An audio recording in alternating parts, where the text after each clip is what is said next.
got Forrest. Forrest decided to drop in. He was sent the live stream last week that we did on Tuesday because we reacted to his video. So Forrest wanted to join the panel this Tuesday to kind of have a conversation with the fellas and see if we can get somewhere a little further with the Cam Newton debate, his perspectives, you guys' perspectives, and seeing how we can unpack this and hopefully get some solutions or some truth and reality checks, nevertheless. So I'm gonna go ahead and kick it off for you guys that's tuning in for the first time. Maybe you missed the episode. Maybe you have no idea what we're talking about. So I'm gonna play his response to Cam Newton and Mr. Wiley's interview. And then we're gonna play a little bit of what unpacked last week. Sound like a plan? Again, hit that like button if you haven't already. Here we go. Platonic relationships in your life right now? With the woman? Yeah. No, I'm not about to be around no woman platonically because I'm not about to play them type of games. Is it self-control? I'm not about to have her around playing like I don't think that she's attractive. Is it possible to think someone's attractive and still behave yourself? Yes. Do you have control of them thoughts? Yes. We're not about to be friends. I don't have good-looking women that's friends around me. I don't even have women friends, bro. I know me. You know you, okay? I know me. And what that mean? That means if I'm around a woman long enough, I'm going to find something good in her that attracts me. When you're attracted, what didn't happen? Sex. Oh, God damn. So let me show you what manipulation sounds like when it's dressed up as virtue. Cam Newton said he doesn't have platonic female friends because he doesn't play those games. That sounds disciplined. It sounds principled. When the questions kept coming, the truth slipped out. It wasn't that he doesn't play those games. It's that he can't control himself around attractive women. And that matters because discipline is saying, I have desire and I manage it. What he described was any attractive woman around me eventually becomes a sexual option. That's not discipline. That's unmanaged desire. And instead of owning that, he shifted the frame and shifted the blame. Now it's not his lack of self-control, it's the game, it's a situation. It's women existing near him that are attractive. That's virtue signaling. Virtue signaling is when someone says something that sounds morally strong, not to tell the truth, but to protect their image and avoid accountability. And that's why this is dangerous, because if no one pushes back, then the surface level answer sounds noble, but the treatment of others and the mindset of the person the statement's coming from are not. And it usually ends with you or everyone else around you being the reason why something's going on. Clear manipulation. Be mindful of people that do this in and around your life. Don't just listen to what people say, listen to what they're avoiding. That's where discernment starts. And your boundaries finish the job. Now JR, can you pause it real quick? Self-control, it's the game. It's a Tired of these niggas. I hate He just lied. He absolutely said I can't control it, so I don't keep friends around me. And he literally just was like, oh, instead of owning, he literally owned up to it. He said, I'm not playing them games. I know myself. I'm not going to have no women around me. So in order for him to even make this opinion and perspective, you had to build it on a lie. Thanks. For you to like. So let's just switch it real quick. Let's say you got something that you like. Say you got a vice, and you know you can't stay away from it, and you decide just to cut it out of your life. That's not virtuous. That's not any form of discipline whatsoever. Yeah, that's discipline. Okay, then. So you're absolutely right, man. It's a lot. These guys are dramatic dirty macking in order to get pussy profits, and quite honestly, that's very weak. You have to create a false equivalence and then make it sensational by tugging at a woman's heartstrings by saying these are women. You don't love women? Well, actually, he does love women. He's protecting his woman by staying away from other women. And those women. Right. So these dudes actually can't get it the way that Cam can get it or the way that any one of us on this panel can get it. So in order to get it, they have to usurp our actual message, which is to be straight up, which is what Cam was doing. He compared women to crack to him. He said women is his vice like crack is to somebody else. That's just him being honest. He's being honest. He's being genuine. He's saying, I don't want him around me. I'd rather play it safe. Like, why are we like, it's crazy because normally this is what women do. Like, why can't you be in, like, why do you care? He's saying I don't want to be around y'all, so he don't want to be around you in that type of capacity. So, I don't know, And man. I again, get tired of this discipline conversation about biology. Like, it's like anybody with common sense knows if you got pets, let's say you got hamsters, nigga, you put a male and female hamster in the fucking tank together, eventually you gonna have some baby hamsters. This is not a self-control thing. Like, when it comes to attraction, this is just how nature works. You put a male and female of anything together in an enclosed space long enough, they gonna fuck. It's a guarantee. Like, it's just what's gonna happen. This is just human nature, animal nature, the nature of energy and spirituality. Like, I don't know why these guys keep trying to pretend that there's something wrong with men being attracted to women. From the bottom of my heart, I apologize. I knew there was a certain group of men who didn't like women due to like past heartbreak and mommy issues, but the amount of men I'm learning actually hate women, like truly despise women, yet y'all still label yourselves as heterosexual, blows my fucking mind. The fact that you can't see the first life you ever depended on was a woman's. Grown-ass man with daughters and wives being unable to view them as anything other than objects will never sit right with me. Y'all saw me on Cam Newton's podcast and I asked him, Cam, do you have any platonic relationships in your life? It was a rhetorical question. You know why? Because 40% of Cam's staff that was in the room that day for that conversation were women.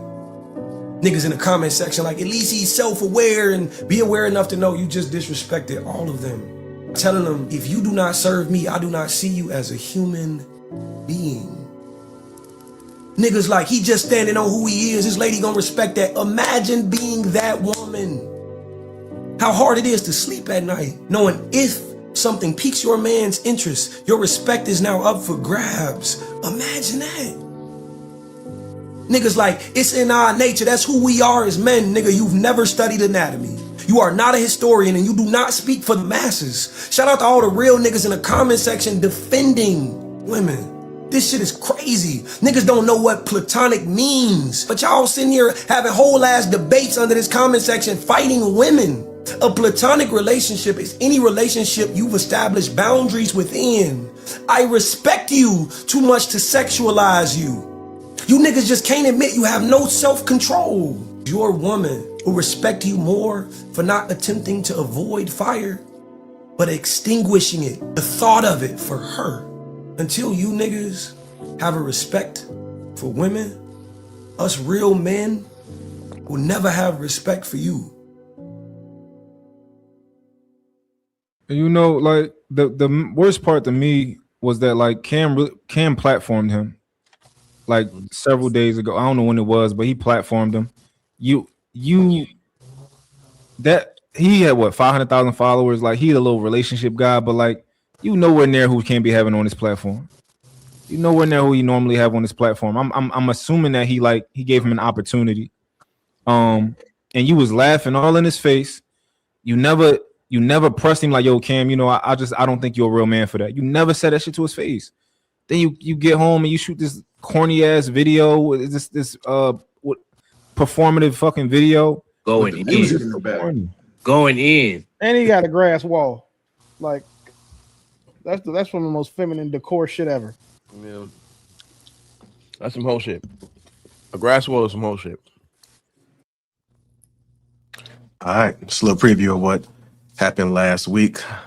Forrest, welcome to the show, brother, man. Good to see you. I know I seen you around. I know you in picking and choosing. Had a little conversation not too long ago. But you know, picking and choosing. Oh yeah. Helps too. What are your thoughts, man? I know that you heard some things last week. What is it that you kind of piqued your interest?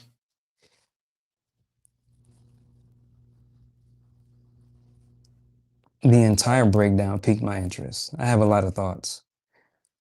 However, I'm big on listening before I say anything. So I heard what y'all said collectively. I heard you. I'm going to ask a question. Do y'all think and believe, and did you pull from my content, that I have any kind of beef or problem with a man having boundaries or knowing his boundaries?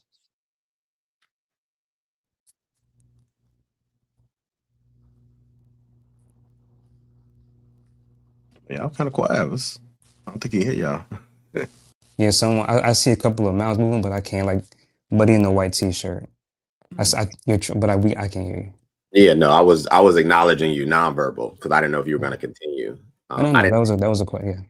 Yeah, I didn't take what you said of you having any kind of beef or malice towards him. No, not towards him. Towards boundaries. Men having boundaries.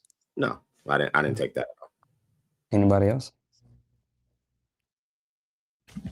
Yeah, I don't think so. It's interesting. Okay, so is anybody else? No, I think we responded to what we had. We were pretty good at being direct about what we took issue with. Okay, so does anybody on the live right now believe that I have an issue with the man having discipline? No. Okay, so I guess my question is,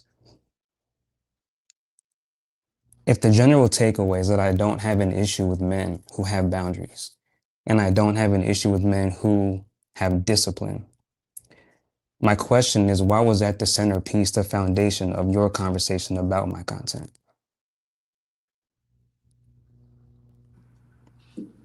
It was? I'm confused. I think that's now what it was. You might not have watched the whole episode because we didn't have an issue with you having anything about discipline. Well, that's what I'm asking. So what was, because I heard what you said. So break it down to me. Because I heard discipline and boundaries a few times. So can y'all break it down in like a 2-year-old, so I can understand it? What exactly was your issue with what I said? I mean, it was just, for me, like I explained in the episode, it was just the same, like, feminine-centric talking points where people say something about a man's biology is morally wrong, and it makes them sound morally superior by saying that I am immune to this, I'm beyond desire, and that like the idea that, like, just because a man acknowledges the attraction dynamic between men and women means he can't control himself. Like, that was branding. It wasn't analysis. And then, like, the tone that was used always seems to be like, super soft spoken, soft lighting, speaking to women instead of talking to men about men. So it's more so that was like fantasy instead of masculinity. Okay, so let's stay right there. So the issue is, you believe that I judged Cam Newton pretty much. I judged him. No. Is that, so you don't? Okay. So, okay, let's get that then. So another thing you said is that my tone. You didn't like that my tone sounded, what was it, soft? You said. No, I didn't say I didn't like it. I said that your tone is the same tone that's been used in all of these feminine-centric talking points. Was that something that helped you lean into my message, or it helped you distance yourself from it? What would you say? Neither. There wasn't a message for me to lean into, because well, the thing. Okay. I'm not trying to cut you off, but because what I don't want is to have a thing where we go too off track. My question here is, what was the issue with the message, right? You mentioned one thing about manipulation. You mentioned a bunch of things, and then you also mentioned the tone of my voice. So are you going to remove the tone of voice thing? Because I'm asking about the tone of the voice, since we can get back to the first thing, but you mentioned my tone of my voice. So do you want to retract that? Because that's where we're going right now. No, I use the tone of your voice to describe the same type of, again, feminine-centric talking points that content creators have when they pander to women. Now, okay, so that's what because you feel like that helps you distance yourself from what I was trying to say. That was something that you counted against me, correct? I can definitely say we counted against you. I can't say that it made me distance myself, because the message is what makes me distance you from it. It's not how it was. I just use that to characterize my description of the message. So what was my message? Basically, just more grandstanding. You shame male nature and say that if a man can't stay by women and be attracted to them and not sexualize them, that he's not a man, when actuality, that's just performative masculinity and ego. It's risk mitigation. It takes a lot of discipline for a man to identify a weakness he has and then to intentionally avoid it. The same way someone who is an alcoholic or is sober for 3 or 4 years. They stay away from bars and parties and shit like that because they know if I get around these people, I'm gonna want to turn up. It's the same thing. So okay, I heard what you said. So again, did I at any point knock a man for having that awareness?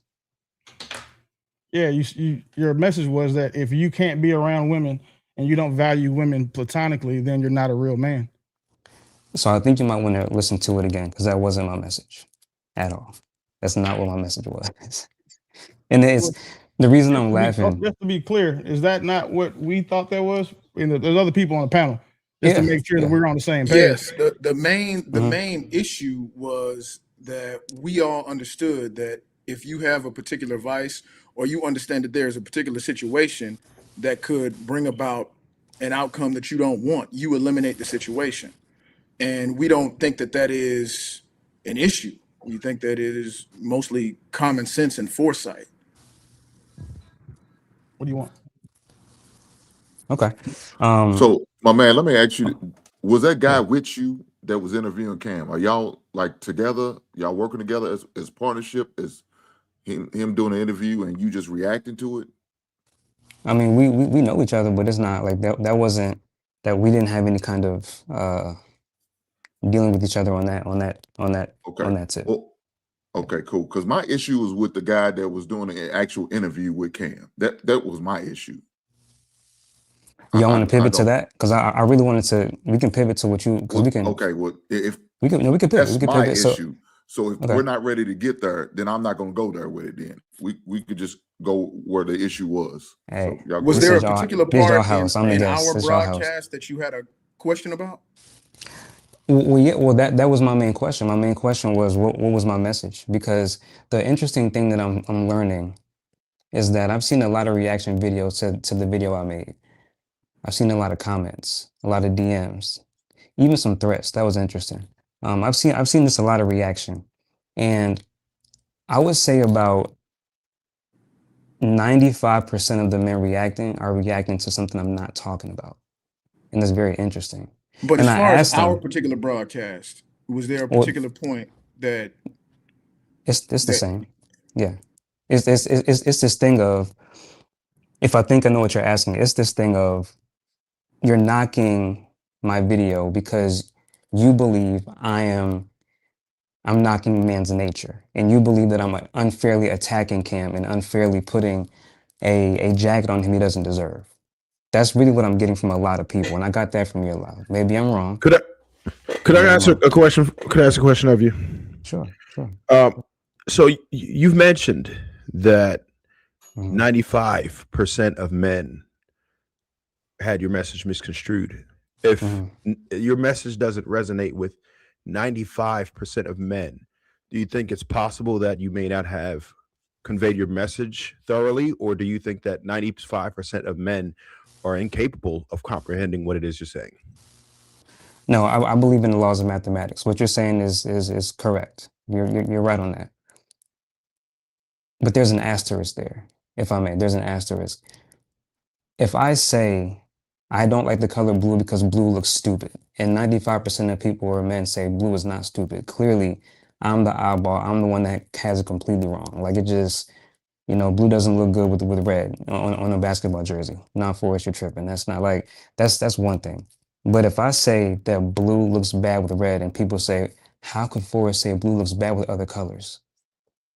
It's not quite what I said. So I actually agree with a lot of what y'all said about boundaries. I think a man that does what Cam Newton did, that is a form of a boundary. I think it's the bare minimum, bare bones basic level. There's different levels to it. There's level 1, level 2, level 3. I learned that when I went through seminary school. So I understand what y'all were saying about the boundaries thing, and him removing himself is called the avoidant boundary. It is, I stay away from cookies because I shouldn't eat them. And if I see them at all, I'm folding. Okay. Then there's level 2. Level 2 is exposure control, which is pretty much what Demetrius was asking him. Hey, I can sit in front of this, but I have enough self-control to not touch it. It was very interesting to me that when Demetrius asked a straight up question in the very beginning and said, is it self-control? Cam Newton looked very uncomfortable. He wiggled in his seat. He looked up. He began to fidget. He looked around and and then very loudly, uncontrollably, call it what you want. So this narrative that Cam was straight up from jump is that's not true. I believe that if D. Wiley would have said, you know what, you don't play them games, I respect that, they would have moved on. That right there was my entire thing, is that it was presented as one thing, but then as more questions were asked, slowly it became something else. I wonder how many women, how many men, how many people, how many business partners, not Cam specifically, but people do that a lot. I wonder how many business partners, just using Cam as an example, accept a bare minimum answer. They don't know how to ask the right questions. They don't have enough discernment or internal clock or internal compass to even dig deep enough to get to the root of something, to get to the real. Now, a lot of people mention Cam's status. They mention his cachet, his prestige. Not many people question Cam regardless, because it's Cam Newton. I know this because I have a person that worked with Cam for a long time as a media person. No one says no to Cam. And not saying that's a bad thing on his part. That's just how that is. He's famous. He's a pro athlete, Hall of Famer. I think he's first ballot in my opinion. Great athlete. And he's a great content creator. He busts his ass. He works really hard. So I'm not taking that from Cam at all. My thing was, I thought it was very interesting that the minute that it became about Cam, why do you feel like this? He immediately began to pivot. He pivoted 3 times in a matter of 45 seconds. First, it was, I don't have platonic friends, which was kind of crazy. Then it was, I don't keep women friends at all. I'm not playing them. It's like, Cam, bro, just, it seemed like it was too easy for him to switch and pull for different rope. And I also heard this response that made me laugh too. Well, he's doing that because he's trying to respect his woman. Hate to break it to you. Cam has said openly on other podcasts, I'm still looking for my wife while having that woman, while they were together. So it just seemed to me that a lot of men were pulling anything. Like, bro, how could you, Forrest, you're supposed to be like, you don't be no sin, bro. And I'm like, y'all, I'm not even knocking him as a man. What I'm saying is, this is what it looks like when someone tells you one thing, but it's really something else. Especially when what they tell you looks 10 times better than what it really is. Because if Cam was being straight up, as y'all say, the minute D. Wiley asked him, is it self-control, he wouldn't have responded with nervousness and with conflict and with unease. He would have just said, you know what? Yes, that's it. But he didn't want to do that because he knew deep down, if I say that on this platform, it's over. Like, they're going to come for me. That was my whole thing. So that's why I asked people, what was my message? So and all I get back is boundary and discipline. That's not what I was talking about. It seems like the disconnect then from where you're coming from, you're saying that you didn't take Cam at his word for being legit about what he actually felt, and we all did. We took him at his word under the assumption that, 1, that dude is nobody to lie to, and then 2, like you said, all his cachet, his prestige, his network, his status, it's normal. And then we all know that men in relationships who respect them don't go out and cultivate other relationships where there's a high probability of sexual tension.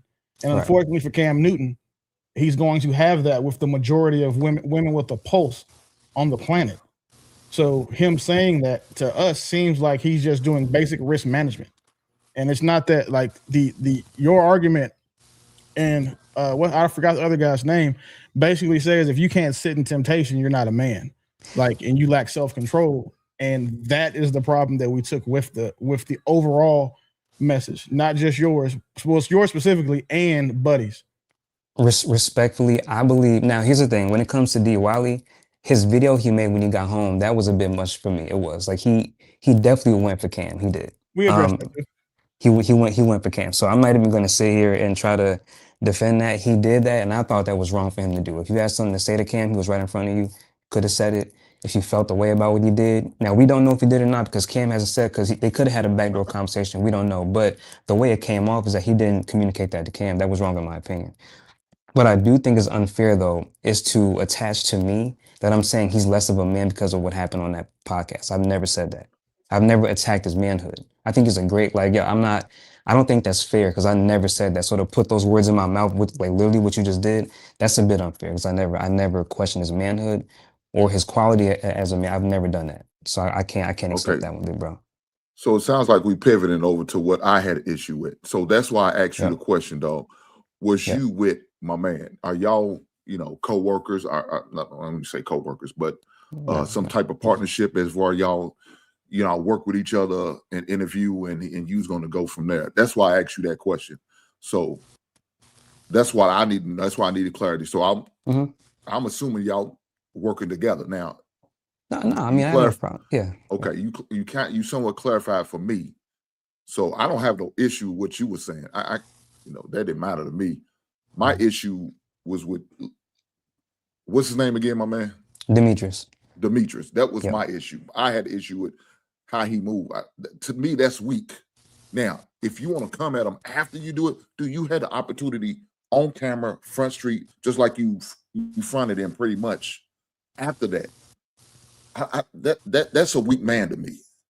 If I got an issue with you and what you were saying, I should have addressed it right then and there. Don't day later, but man, that was my issue.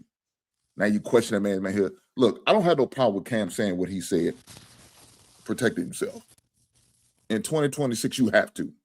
We see too many people getting Me Too. I even brought up the example of what Keanu Reeves was doing when he's around certain women or individuals. He don't be putting hands on, taking pictures, just like that. I talked about Vice President Pence, or the former Vice President Pence, and how he operates, how he feels like he needs to have witnesses in the room if there's female, to the point where he's even bringing his wife along in certain situations because he's got to protect himself. And I understand what these men are doing and why they're doing it. Me and my wife don't believe in having opposite friends of the opposite sex. That's just how we move, how we operate. And that's a disagreement that we have. So I understand why he's trying to do it. Now, in that moment, was he trying to say certain things to save face? Yeah, I think he was. And I understand why he was doing it because of his platform and trying to maintain certain things. Man, people are getting canceled way too fast, way too easy about the craziest shit. Some people are also getting canceled for bringing in old shit that happened and that has already been addressed, settled in court, and they still are being looked at certain ways. So you got to kind of protect what you're doing and yourself and what you're trying to do. So I kind of understand why Cam probably came off like that, but that's just me. So I have a question, if I may. So you believe we should learn how to protect ourselves? I definitely agree. I love this conversation because what you pretty much just said was, you protect, and shout to your wife, you and her, you protect each other in certain ways. Not having friends of the opposite sex is one of them. Mad respect to that. My thing is this: how can we get to a place of uniformity across the board with what's protection, what's discernment, what's healthy, what's manipulation, what's disingenuous, if we never talk about it? I talk about women a lot on my platform. I don't mean like bossing them up and glowing and queen. No, I address. I don't address people by their gender. So I know how it. Now that I listen to a lot of the men and why they felt the way they felt, a lot of them said the things that y'all were saying. So I do understand. I haven't heard from the other ones, but I do understand you two brothers. I really do. Can we still get a baseline of understanding if I use material coming from a man? Because that's all I really did. I didn't attack Cam, and I tried to make that clear. Maybe I didn't make it clear enough, and that's my bad. I'll take that on the chin if I didn't do that, if I wasn't clear enough with that. But I take people's perspectives and videos that blow up, and I pretty much do a culture versus Christ. Now listen, this sounds good, y'all, but just be aware of what this means when this is said, with what happens when this is said, what anchoring means, what leading questions mean. People that, they deploy different tactics, knowingly or unknowingly. I don't think that's a problem. The problem with this is that it was Cam. And a lot of the men came for me heavy because it was Cam. So it was just, it's interesting having these conversations, but I'm gonna shut up because I think I'm talking a little too much. I'll be quiet. So I wanted to say this. I don't really care think to defend Cam at all. I've actually spoken For sure. against some of his actions on this platform, right? So, For sure. my main issue with Cam is being a remote father. That's a problem for me. If you have fathers in multiple places, then I don't think that you can do a sufficient job. That's my main issue. I don't care what he does as far as, his sexual habits or whatever, as long as no one that he's dealing with is getting hurt.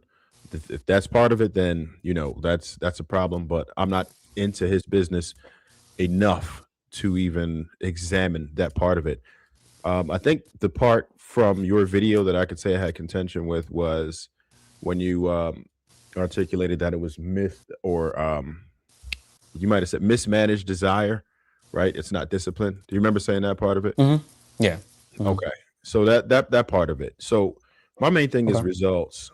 So even if whatever the case is, we understand that men, like, we weak for the flesh. That's a fact. This is fact. And This is fact. I don't want anyone to think that they're wrong for that. We have these temptations, and regardless of what the reason or how it manifested, I think the result is cool.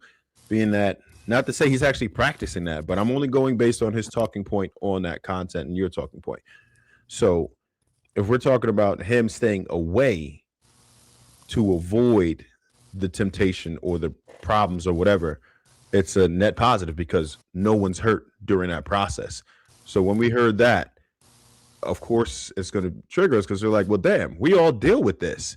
And like Willie said, it almost seems like you might have been virtue signaling, right? Or grandstanding. So that's how that message would sound to us. And we're all pretty much content creators on here. And sometimes when we say things, you don't know how you sounded to people until you get into the comments, until somebody reacts to it. Then you want to say like, damn, okay, you know what? On my next joint, this is how I'm going to convey the message. Being that, first off, we got to understand we actually listen and try our damnedest to apply critical thinking. But again, if it's like 95% of the people who said that, then I'm like, all right, well, that's probably the message that you gave, even though that's not what you meant to. That's how the men received it. And women, based on a lot of the points that Willie said, you could kind of finesse them. And I'm not saying that's what you're trying to do, but I know how to do that. I'm going to address that too. Yeah. Right. I know how to do that, right? Like the dim lighting, what he said, the soft spoken. It seems like that's your natural voice, so we can't go with that, but we don't know. But when it comes out like that, it's similar to the messages from people who we can't say aren't pandering, right? Like we know Derek Jackson is a panderer. I hope you would admit that part of it, right? Like he's a panderer. 100%. Okay, so for sure. If it sounds similar. So we're going to get that message based on, a 1 minute piece, right? If we go through all of your content, I went through a few of your videos, which I realized he was coming in. So to see like to at least give you a fair shake and assess what you got going on versus just taking that one clip. Because I know how many messages that I've conveyed that were misconstrued. Okay. Well, let me address, if I may, let me address the panderer thing, because there was also a couple of comments. I've never heard this term before. I forgot what it was. Something pussy pimping, pussy something. It was like basically the idea was I'm sharking or I'm fishing for pussy because I can't get it how Cam Dirty macking for pussy. Dirty macking for pussy. That's what it is. That's actually very smooth. I like that. Dirty macking. That's another thing that I get a lot. I'll be honest with you, brothers. I don't even send DMs. I don't reply to them either. You can ask anyone on my platform. I have not sent or replied to a DM in a long time because I have assistants. And they'll just tell to cut you. in, that particular part was, I'm pretty sure, in response to the other brother. What other brother? About that, the dirty macking for pussy props, because that's my line. So when you said that wasn't directed at me. No, I thought it was, for the was most a part part, of the conversation. when we discussed your particular video, it was about understanding he was doing, risk mitigation, and we were taking him for his word, not necessarily for his non-verbal cues. So you're talking about Demetrius, okay? Yeah. Okay. So when it came to the more theatric video, it's like, listen, this looks like this is clearly for a particular audience, and it has an agenda feel behind it. And if you talking about a man behind his back to women, I can see that is dirty macking. Okay. And the byproduct will, of course, be more women. So that's where that came from. The consensus for your portion generally was that your message is very, very panderer adjacent, panderer and man hating, like female feminist man hating adjacent, because we automatically attributed what you said and how you said it, and then to who supported it, to who you were talking to. Now that you've explained that you took Cam as being dishonest and disingenuous, not that you were attacking him. You didn't believe what he was saying.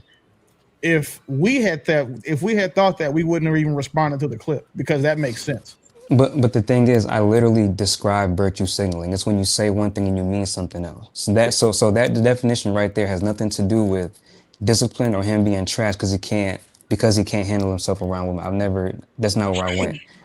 Then, by the way, I do want to reply to what he said about we're solutions based, because I love that he said that, and I was going to get to that anyways. Yeah, so if you actually listen to my video, I broke down virtue signaling, and then I tied it to all of what went down in that conversation. So Right. I wasn't okay, go ahead. The thing is, though, the definition you gave for virtue signaling is your definition. The broad definition of virtue signaling is when someone does something to pretend like they're a good character, and then but it's not primary to solve like an issue that's in hand. So when you were saying that he was virtue signaling, so for those of us who were hyper definition focused, because I am too. Yeah. That's what took away from that's what took away from the message. But then more importantly, if you had said he's being disingenuous here and trying to portray himself as if he's being disciplined, there's no response. I would say that you probably would have received 90% of the vitriol you got from men on that comment. I didn't say that. I'm gonna play this. I'm gonna play this clip again. Yeah, I don't. No, not like that. Okay. I'm about to play it. You can play it again. You can play it again. Platonic relationships in your life right now? With a woman? Yeah. No, I'm not about to be around no woman platonically, because I'm not about to play them type of games. Is it self-control? I'm not about to have her around playing like I don't think that she's attractive. Is it possible to think someone's attractive and still behave yourself? Yes. Do you have control of them thoughts? Yes. We not about to be friends. I don't have good-looking women that's friends around me. I don't even have women friends, bro. I know me. Okay. I know me. And what that mean?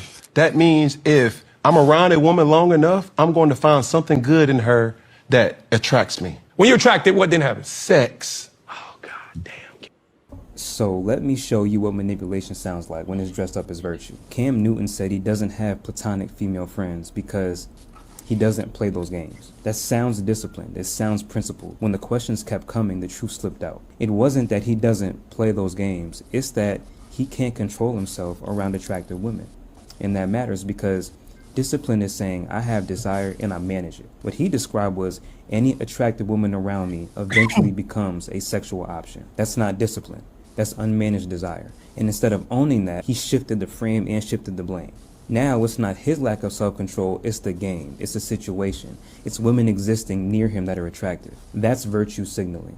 Virtue signaling is when someone says something that sounds morally strong, not to tell the truth, but to protect their image and avoid accountability. And that's why this is dangerous, because if no one pushes back, then the surface level answer sounds noble, but the treatment of others and the mindset of the person the statement's coming from are not. And it usually ends with you or everyone else around you being the reason why something's going on. Clear manipulation. Be mindful of people that do this in and around your life. Don't just listen to what people say, listen to what they're avoiding. That's where discernment starts. And your boundaries finish the job. I think you 1,000% misinterpreted what Cam said, and you put that on him from what I just saw. He obviously was saying like, yo, I don't do the platonic thing. If I see a woman and she's attractive, I know eventually I'm going to want to do something with her. And it's almost like you made it into where he was trying to sound like, oh, I do this because it's noble. He never had a position that he did that out of being noble. You know, his position was, I like women. It's my vice. Did you just get? What's up, bro? What's your name? So I don't know how long you've been here, but we kind of already addressed this. He just got I'm sorry, I'm late. Oh, he just got on. Okay, yeah, because we already addressed this, bro. So they thought the same thing, but we have a baseline of understanding now, because I think generally The idea was I was shading Cam and I was knocking him and I was trying to, you know, put a jacket on him that he didn't deserve. Unjustly and unfairly, but that's not what my message was about at all. You know, and I explained this to them, but it was more so about the fact that I think it would have been more integral for him. And the brother with the jacket, I want to get back to what he said. It would have been a lot more integral for him to just come out and say what it really was than just trying to keep saying, I don't play them games, I don't play them games. Now I know that might sound very menial and it might sound very minute in the grand scheme of things, but it's actually not, because something his brother said was very insightful and very tactful. He said, we don't want people out here getting done dirty. We don't want that. You know, we're about solutions, right? Well, level 3 of discipline is transformation, willing transformation. Remember, level 1 is avoidance. Level 2 is exposure control. Level 3 is actual transformation, intentional transformation. I think a lot of the brothers on this live that's canned up with me, I think y'all will agree that a man is more valuable to a family and a community when he's transformed from who he used to be than running from stuff his entire life. I think and so I'm glad he said that, because I didn't even get to level 3, but that's really what I think we all, it came out of his mouth. That's what we all strive for. That's what we should all strive for. But it was never about me knocking Cam for what he said about him, he can't, like this and the third. My breakdown was about him saying one thing, presenting it as, listen, I don't play them games, I'm not doing this, I'm not doing that, when really it's something totally different behind the scenes. When he says I don't play them, when he says I don't play them games, what does that mean to you? Can y'all hear him? I can't hear him. Y'all can hear me? Yeah, we can hear him. You can hear him? Yeah, I can. Oh shoot, maybe he's hold up. Can you hear me now? I'm trying to. Can you hear me too? I can hear you, more. Yeah, we can hear you. I can hear you. Yeah, because I 100% agree with you, Mike. I 100% agree with you, Mike. Because one, all right, you about to respond to your No, my point. I got a delay, just so y'all know. Okay, cool. No, so Forrest, when he says I don't play those games, what does that mean to you? How did you take that? It's like real choppy on my end. Is it choppy for anybody else, or is it just me? Nah, do you want to hit the refresh button? Hey, can you hear me? It might just refresh. Hit the refresh button. Just come back in. F5. Yeah. Damn, that's all it is. F5? Yeah, bro. It's refresh. Come on, man. I do find it interesting, though, you guys. I've been listening, so I'm glad that we're going to expand upon it. Because I think I may actually have a completely different perspective on what seems to be the collective thought behind what Cam said. But for sure. Can you hear us now, Forrest? Okay. All right, but my question was, what does it mean to you when Cam said, I don't play those games? And the only reason I asked that is because it's almost like you're interpreting it as a noble position that he's trying to take. And I think it's the opposite. That's the way that I interpret it. Of, I'm not about to play with you, girl. You look good as shit. You ain't about to be my friend. You know, you ain't gonna be around me. That's how I interpret it. But it seems you interpret it differently. Are you on mute?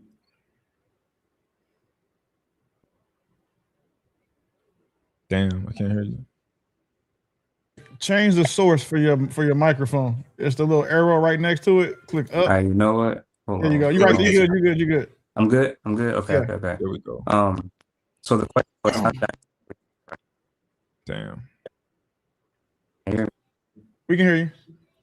Can you hear me? All right. Yeah. So the question was, how did I interpret?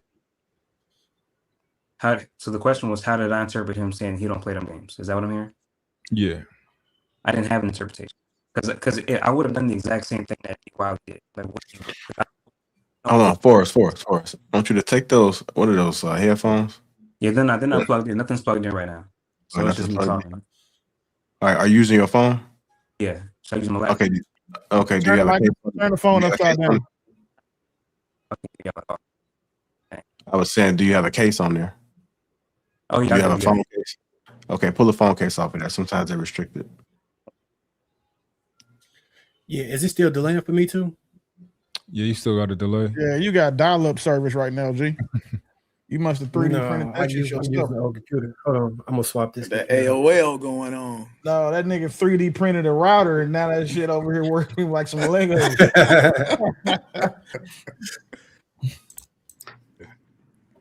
Hey, if a you need comment my in there. IT services in white, just hit me, bro. I got you. Oh man, yeah, we might have to tighten up. It's a comment in there that says he lacks self-discipline. I think we talked about this last week. Wouldn't that be an act of discipline to say, I'm out. I'm not going nowhere near that. It's only not to somebody who thinks that discipline is performative and not something you actually have to be. So ain't no point in responding to that shit because we responded to that last week. I think women don't. So this is one of those things that women don't like to hear, because it restricts them. And women don't like anything that they can't have access to. Can y'all hear me now? Yeah, we got you, Dippy. Yeah. What you saying, Mark? Women tend to not like anything that they don't have access to. So they try to push back against any of it. So like if you tell a girl that she's not your type, she's going to try and fight you on it. Remember like when Yancy used to do her show and all the girls would vote on the guys' polls, like and they would try to come onto the guys' page and all that and try and infiltrate it because they just wanted access so bad. They do the same thing to the health phase expert. They always try to vote on his. Mm-hmm. Right? Yeah. They want, like if you say like, yo, I don't, because me personally, I also don't have female friends, but it's not for the same reason as Cam. Cam is he doesn't want temptation in his life. I wouldn't be tempted. I'm just not interested in having female friends. Like they're just, if I meet one that's cool as my homies, cool. But I just have yet to meet that or as useful as my homies. So it just is what it is. Mark, can you lean into that? Because we talked about that last time. I think somebody also mentioned in those particular relationships, they don't necessarily really serve the man as much as it serves the woman because he becomes a pseudo boyfriend. He ends up doing boyfriend duties and also sometimes fitting the bill as a boyfriend, and he's not actually a boyfriend. That was me. So it doesn't make much sense to do that, especially when you have a woman in your life you're already taking care of. Exactly. Also, the other thing for me is, so I'm a little bit slightly, traditional. I got a little bit of traditional in me, and I don't view women in general as my equal when it comes to relationships, even friendships and all that type of stuff, right? So women, of course, they have equal value. They're just as valuable as men. They deserve to be loved. They deserve all of those type of things.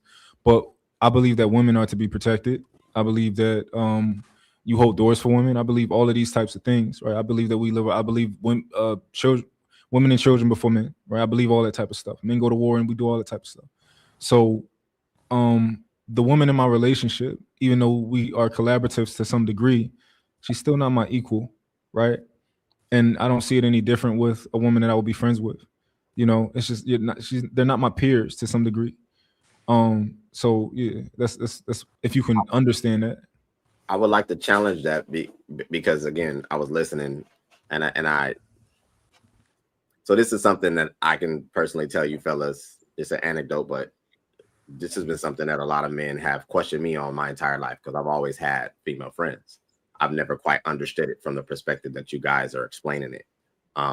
Even to what you just said about a woman not being equal, which I guess I can understand, but I never viewed women and men as non-human. They're both human. I think, man, my friends, how do I want to convey this? There's things I can do my friends can't, vice versa. That does not necessarily mean that I'm better or he's worse or vice versa.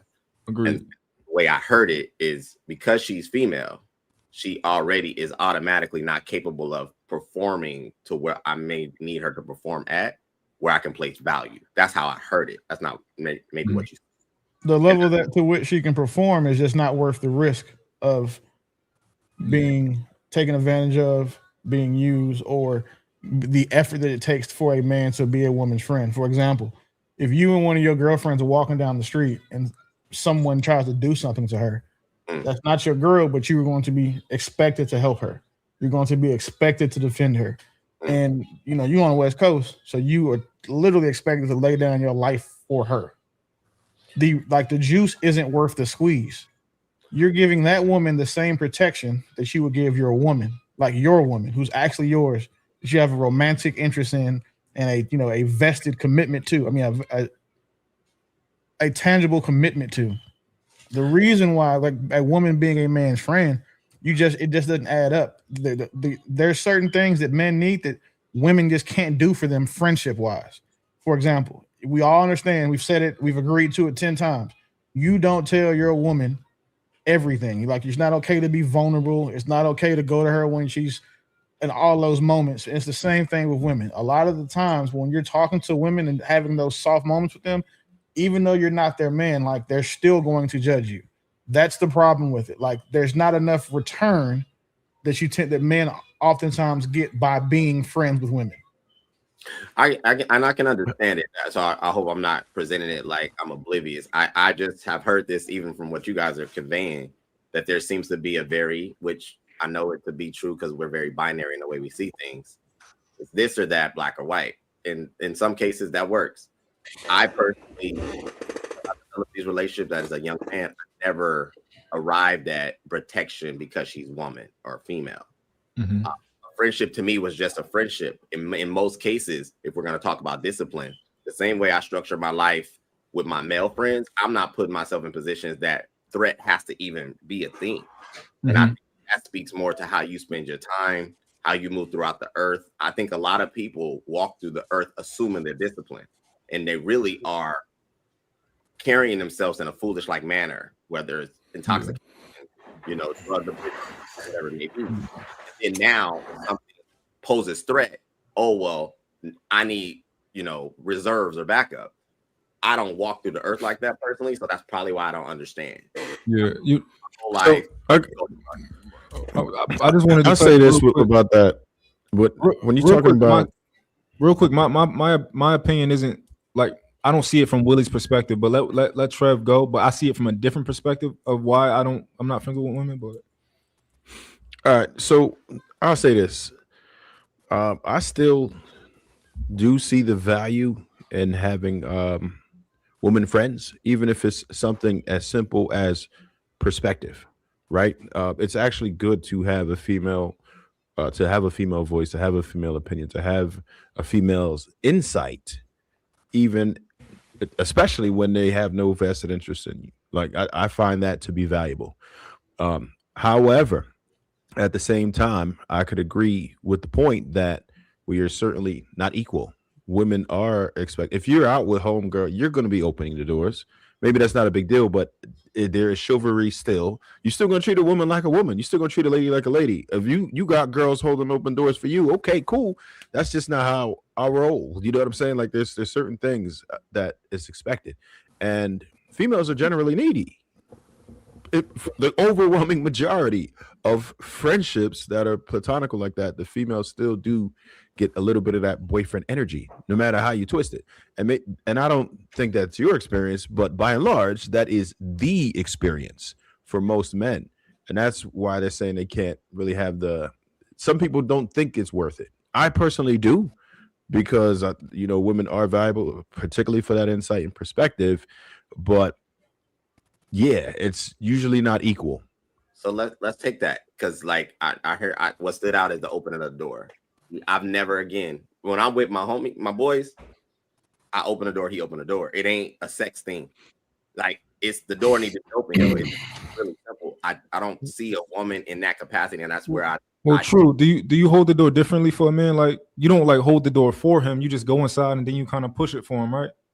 I just open the door. It ain't like I was spending time with one of my best friends the other day. Like, we just opened the door, bro. It ain't that deep. Do you practice chivalry? You do that for females too? Do you practice chivalry for your homeboys? Like, I practice chivalry for my homeboys. I don't practice chivalry for my female friends. I think there is a decorum of respect that you just have as a person. And so something like a door, I wouldn't think about it from a sexual perspective. There are certain catered theatrics maybe, or actions. Like, my lady, she don't open doors, no doors, but that's my lady. If I'm with my female friend, she can open the door. Like, it ain't, let me get your door, let me hold your bags. And I think that's where, when I hear some guys talk, they make it seem like, well, she's female, I have to perform. I don't understand that. That's so true. If y'all carrying a whole bunch of stuff, right? Let's say y'all moving or something like that. Are you going to expect the female to lift what you're lifting? If I'm moving, like an apartment or a house or something? Yeah, or if you just carrying like let's say y'all went somewhere and y'all had to carry some stuff out, are you going to expect her to carry an equal amount of weight as you? Not, I haven't been in that position, but I wouldn't. I probably would be on some like, yo, we need to figure this out as simple as possible. Like again, this No. Directly though, would you expect her to carry the same amount of weight of you or not? I would naturally expect her to carry the same amount of weight, but I also wouldn't be in a position where I'm carrying something from a girl that's not my girl.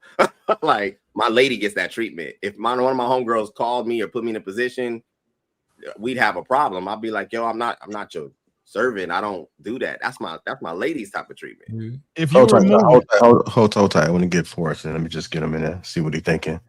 And also DJ. I'm actually enjoying this conversation. Now, me personally, I've listened to you brothers. I have female friends. I have them. I don't. It's not an issue for me. It's not an issue for them. There's no boundaries that's crossed. When they get boyfriends, when they start courting a man, there's clear boundaries there, of course. But I don't. It's kind of difficult to say this without sounding a certain way. And I get that, but I don't look at it the way y'all look at it, because for me, I had to learn the hard way how to move integrally with my lady counterparts. I had to at a very, very young age. And so I'm not saying y'all didn't. I'm not saying that about anyone on this panel, because I don't know your reasons. Some of y'all said I had my own reasons. You didn't go too deep into it, so I don't know. But for me personally, I have female friends. I don't have an issue with having lady friends. When it comes to holding doors, I got bros, I got homeboys. I open doors, bro. You got it, bro. I got it. Go ahead. I got you. When I'm walking into the gas station, if I see a man coming towards me, open the door. You got it, bro. Go ahead. Or he might do it for me. I don't. I'm kind of with him, bro. I don't. There's like certain cadences are not that. They're not that pivotal for me or integral to me that I have to attach it to my manhood or to my masculinity or to my don't play meter. I don't really think like that. I'm not saying, because now here's what I do know. Here's what I do know. Because of where you're from and how you grew up, showing that kind of respect can be taken as a weakness. I'm being real with you. There's some areas in this country where if I walk down the street and I see a man coming my direction and I just give him a head nod, that could be something that you might want to think twice about. So I get opening a door. I get helping a man you don't know. I understand. I'm just not like that. I'm gonna show respect. I'm gonna do that regardless. That's just me. But I'm listening to y'all though. You know, I think it's different to hold a door for like a stranger. Like, let's say you know a guy about to come in behind you. You know, you just hold the door for him at Wawa or something like. We got Wawas out here, real quick, right? That's different, right? But I just feel like in general, I wouldn't hold the door fully for my homie. I just feel like, and I'm not saying that you shouldn't do it. I'm just saying in general that it would feel weird. And even if he tried to hold the door fully for me, like, it just would feel a little weird for me. So let me ask you a question, bro. Let's say that we walking into Mayweather finna fight Mayweather, right? And we walking into like Buffalo Wild Wings, or I don't know what you got where you at. I'm in Dallas, so Buffalo Wild Wings somewhere, right? And I'm in front of you. It would be different for you if you look up, you text and you look up and you see me like, you got it, bro, go ahead.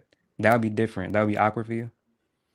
Yeah, if you just hold the door open and you just like, and I just step on through, like, all right, okay. It's just like, you know, sometimes it might not peep, but ask him where you're from though.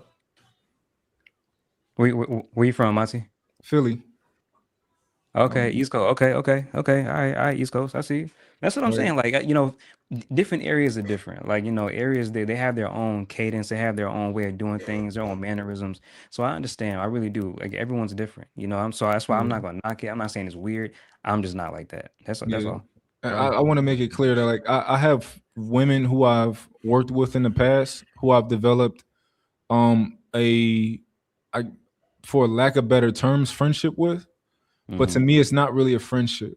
But I've developed a relationship with them to where I see them as a sister. I would throw up to, think of doing anything with them sexually, but these aren't people that I would say like, yo, let's go hang out with. The women who are closest to me who aren't like really like my sister or something like that. I wouldn't want to hang out with them. Like, just us two, just go hang out. Like, And this is not to say that other people should feel differently. This is just how I'm like other guys see it from like a mathematical, like, oh, it just doesn't make sense, or it's no ROI for it. I just don't feel it. Like I don't feel the connection that way.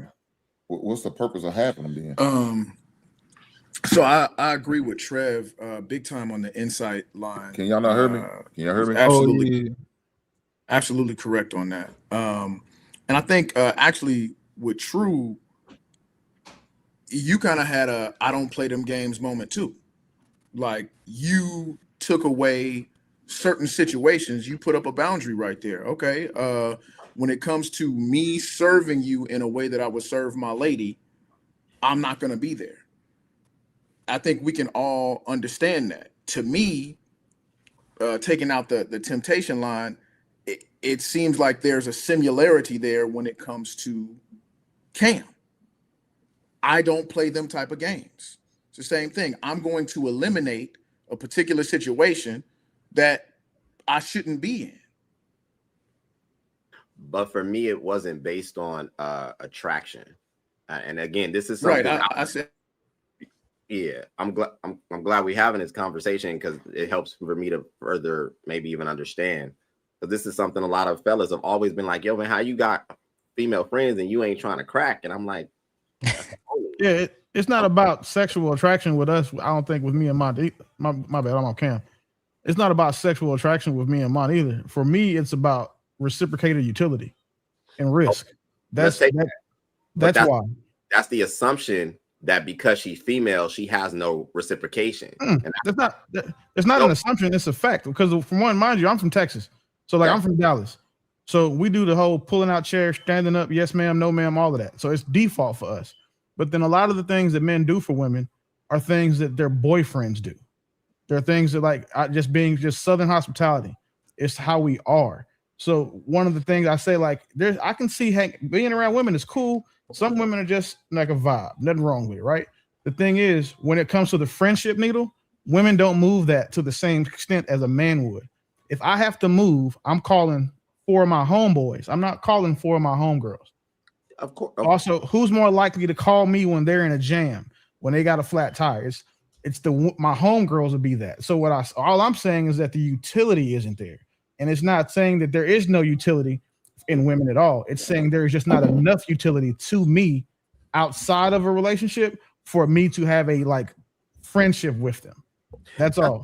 That's fair. I think that to me, what I hear, and this has been something I've observed, doesn't necessarily make me right. I think men struggle here, generally speaking. I think if you don't know how to curate, how to command something from anybody, male or female, there's something in you, in my opinion, that lacks. Because to say, yeah, from a biological perspective, you're absolutely right.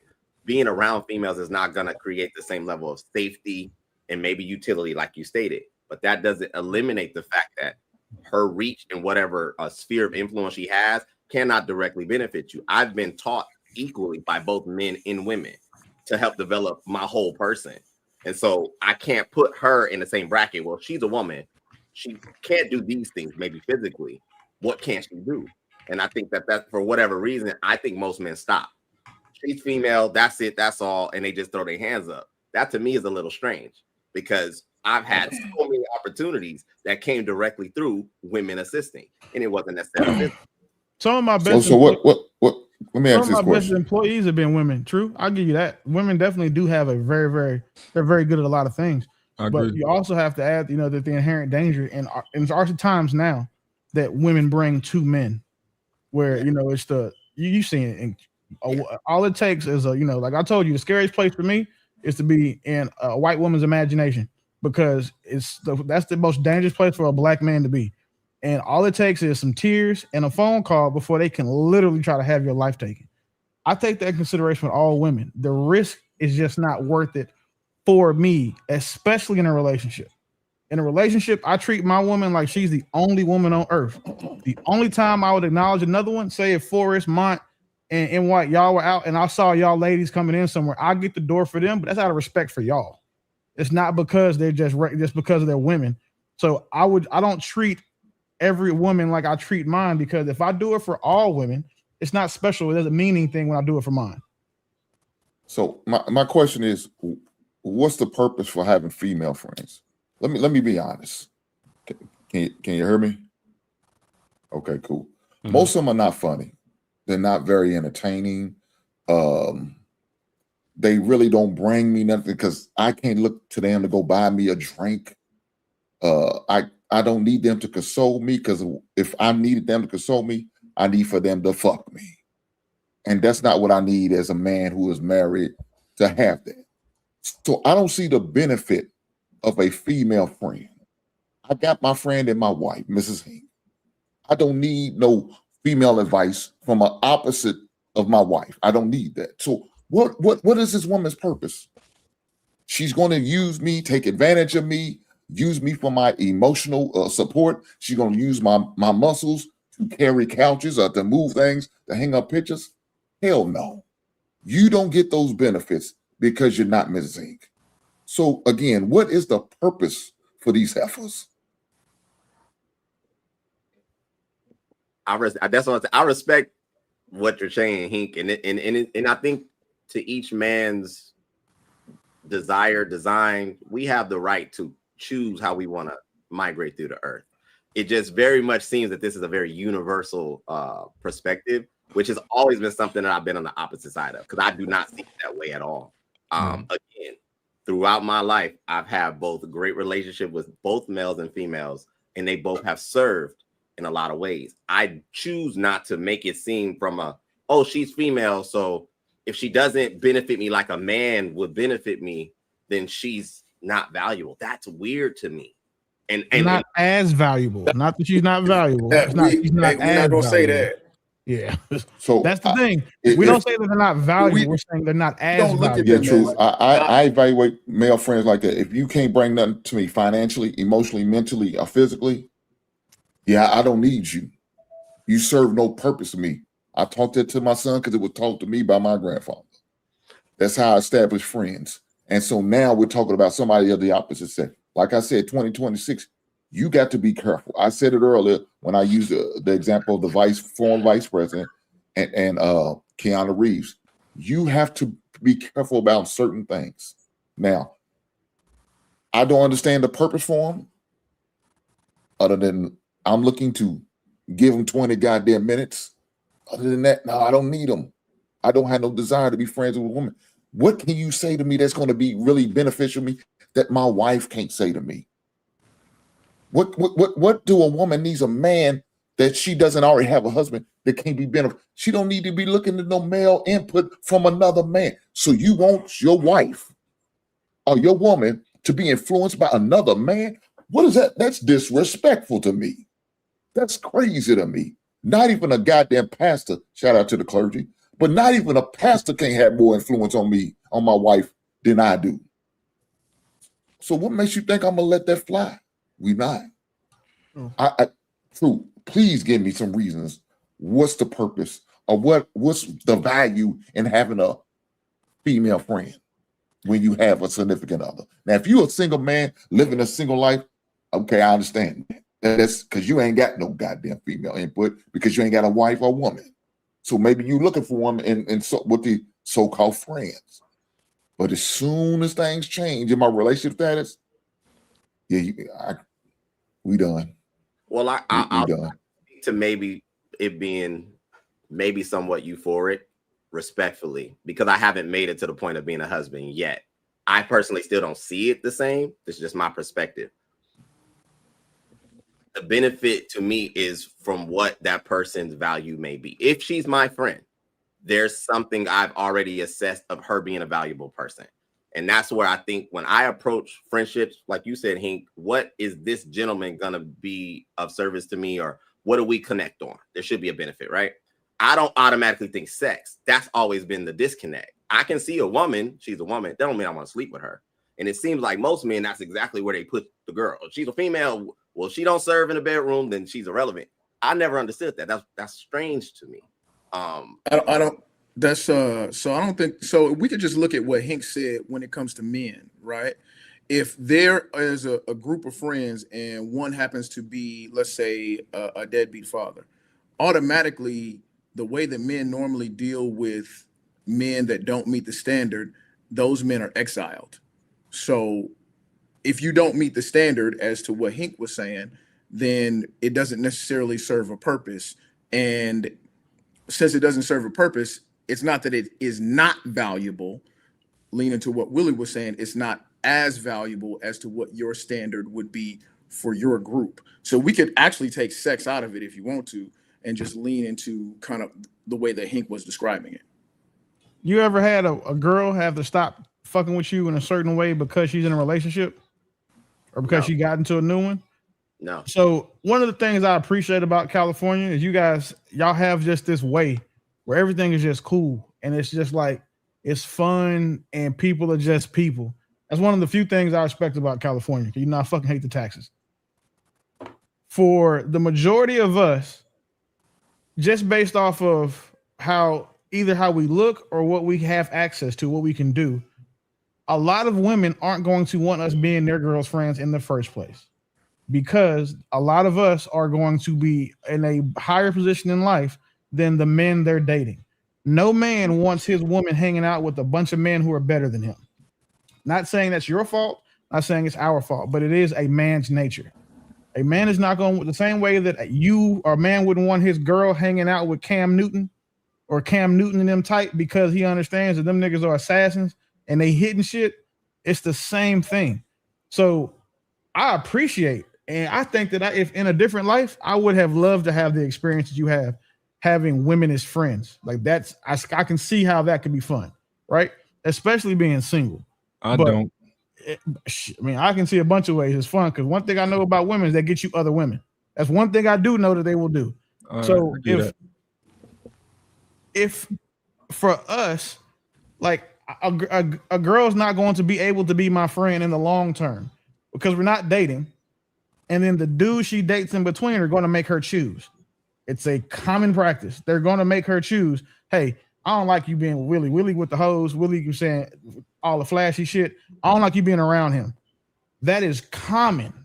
So even if we're saying there is a value add there, it's just not worth the headache, because if the friendships were innocent, right?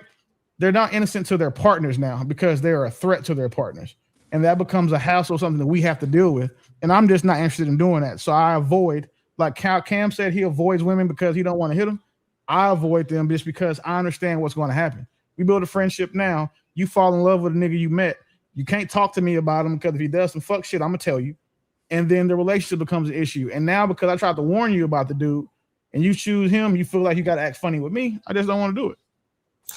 Yeah, so I may be bringing a conversation. Can y'all hear me? I mean, y'all can let me know. No, we can hear you, M. White. Or not, but if I do have an associate that is a female, if she, get serious with a man, I get right in that neck, y'all. My hands are off. Like, it's not that there's an attraction there, but that's out of respect of their actual relationship. There's, just like Hink was talking about, you don't need none of my insight, none of my counsel. You don't need none of that. You literally have somebody there with you all the time. There's nothing that you need from the opposite sex that you can't get from whom you're actually dealing with every day, unless you're talking about somebody that is just a straight associate or networking with. All right, go ahead, White.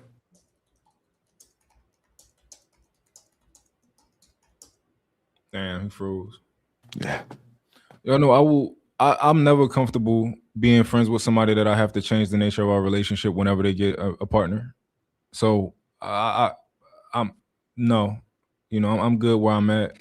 And I just think also the feminine energy, like that's not just what I'm not looking for that in a friend. Like I connect more, with my homies. Like we talk like it's a barbershop. I like I'm comfortable in that right there. That's where I'm comfortable at. Talking to my homies, we men, we have the same humor, we don't got to get touchy around certain subjects.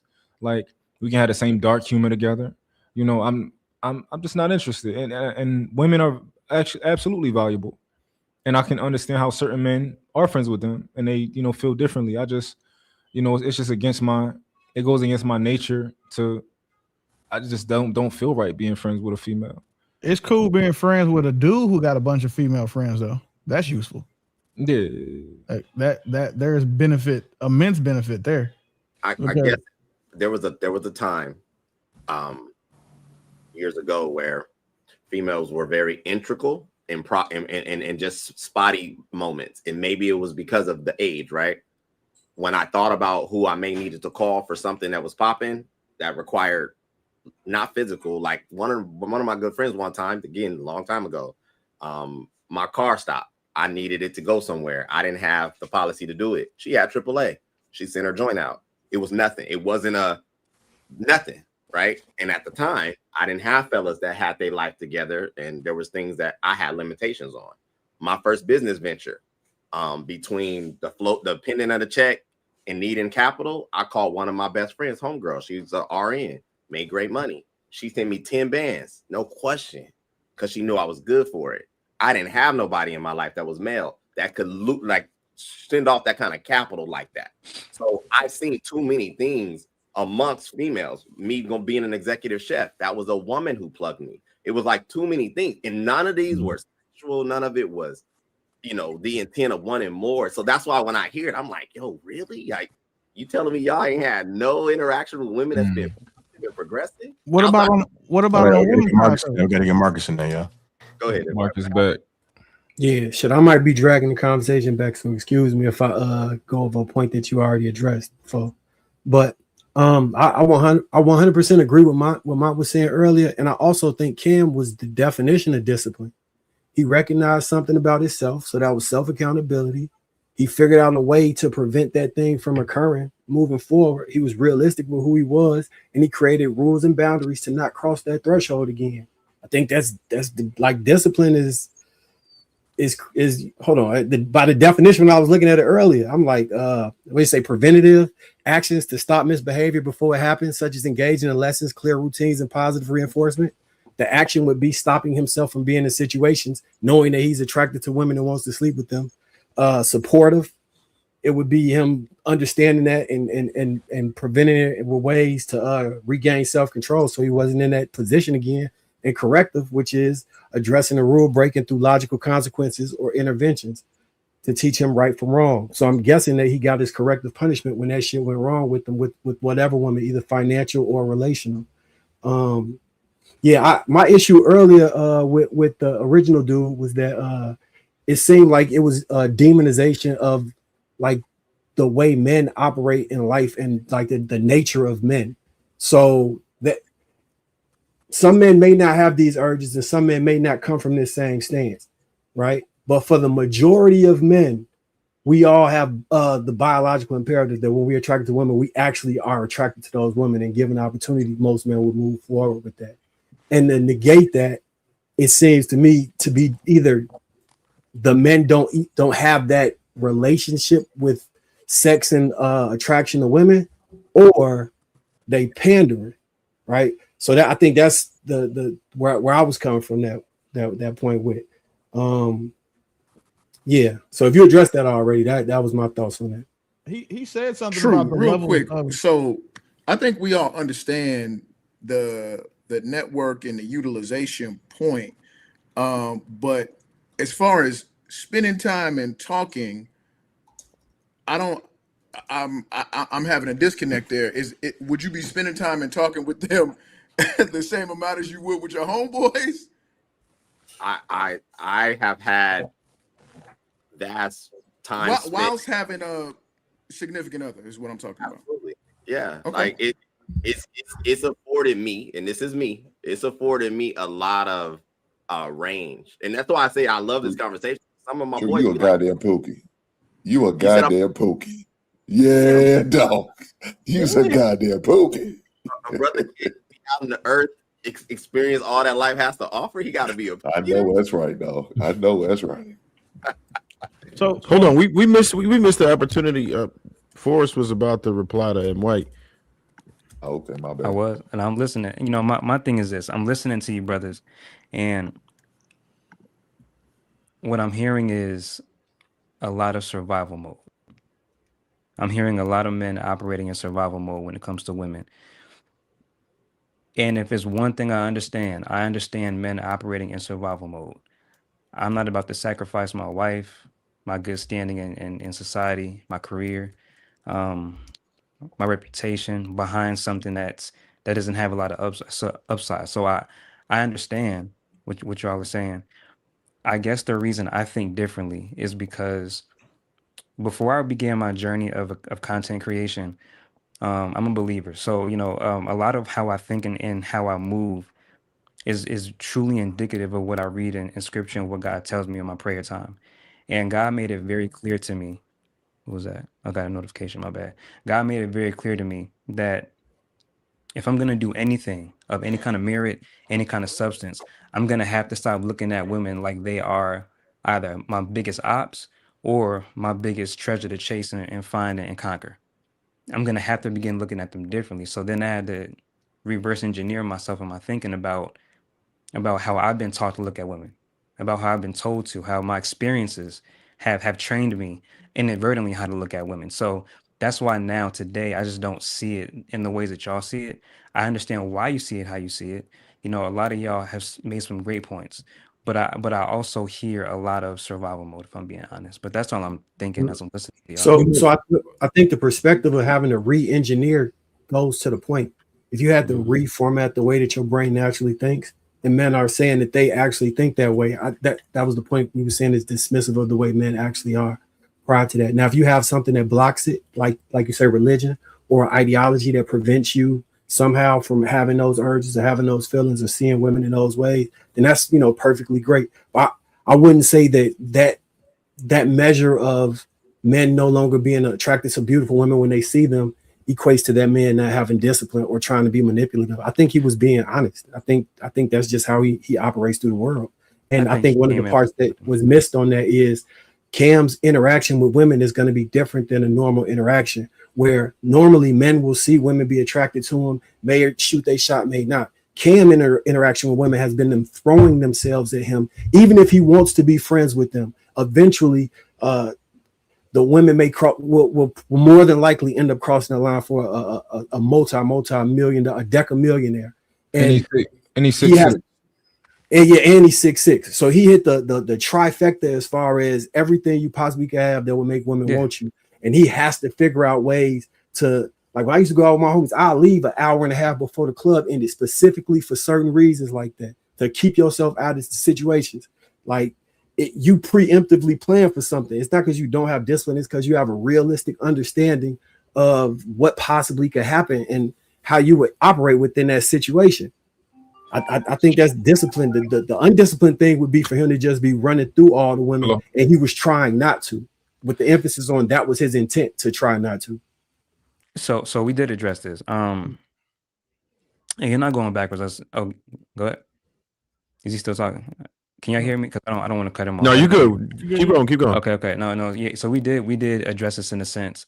I made it clear that earlier. I'm not knocking men that have discipline. I'm not knocking men that have standards and boundaries and they have self-awareness, situational awareness. Not knocking that at all. And I actually did agree with the fact that removing yourself from something is a form of a boundary. It's called an avoidant boundary. It is a boundary nonetheless. So I never had a beef with what you're saying. My whole issue with that was something totally different. I'm not going to get back into it because we already went there like 3 times now. So, but I do hear what you're saying. I hear you, bro. I hear you 100%. It seems like the disconnect was just, again, you made it a good point. You said the levels of boundaries. And that we did agree that Cam would be so much more valuable as a man if he is already at that boundary or in that level where he can just, be around and shit and not bother him. I understand that aspect. And then the fact that you were responding based on you assuming he wasn't being genuine, or you're saying that he was pivoting and he was just saying he made 3 different points, like Buddy kind of had him up against the wall. So he was just grasping at straws, trying to defend himself. And we didn't take it that way. So our responses were based on how we took it. It almost seems as if the smoke really was for the other nigga. Like, I say smoke, but the disconnect was for the other dude because of how he approached it. And our assumption, but more likely is accurate, is that he had all that energy for Cam after the show. My smoke was for Forrest too. Oh, go ahead. I said no. My smoke was for Forrest too. Who's saying that? I can't, because it's kind of lagging for me. It's mine. Okay. So here's the thing. I receive what you're saying. I receive what you're saying. And I can't concede that I heard that a lot from the brothers. So how you feel is valid. I'm not trying to invalidate how you feel or what you're saying. The only thing that I would say though, to add to what you're saying is, let me rewind. Let me ask you a question, right? Me and you having a conversation. We're having a real life face-to-face conversation. If you ask someone, you've asked me a question and I begin to stutter and look around and look nervous, and I also change my answer 3 or 4 times, are you gonna call me disingenuous, or do you expect the audience to call you disingenuous because of the position that they feel you put me in that's unfair? What are you gonna personally think? I would think he was searching for an answer, and then I don't think he was being disingenuous though. But in that scenario, if you described it as somebody just stuttering and changing and going in different ways, then yes, I would say they disingenuous. Okay, but I think that all those things were consistent with his original point. So here's the thing. That I believe that would hold true if there was no answer given. If because I value pausing and thinking before answering. If you watch my podcast that I've been on, they'll ask me a question and I'll sit for a minute. I'll receive it and I'll sit with it. I don't want to just blurt out an answer. So I don't mind a man sitting and thinking for a minute before responding. No beef with that. What I do mind is don't look me in my eye and say one thing, and then if I ask you, okay, well you said this, so what about that? Then you look me in my eye and say something else.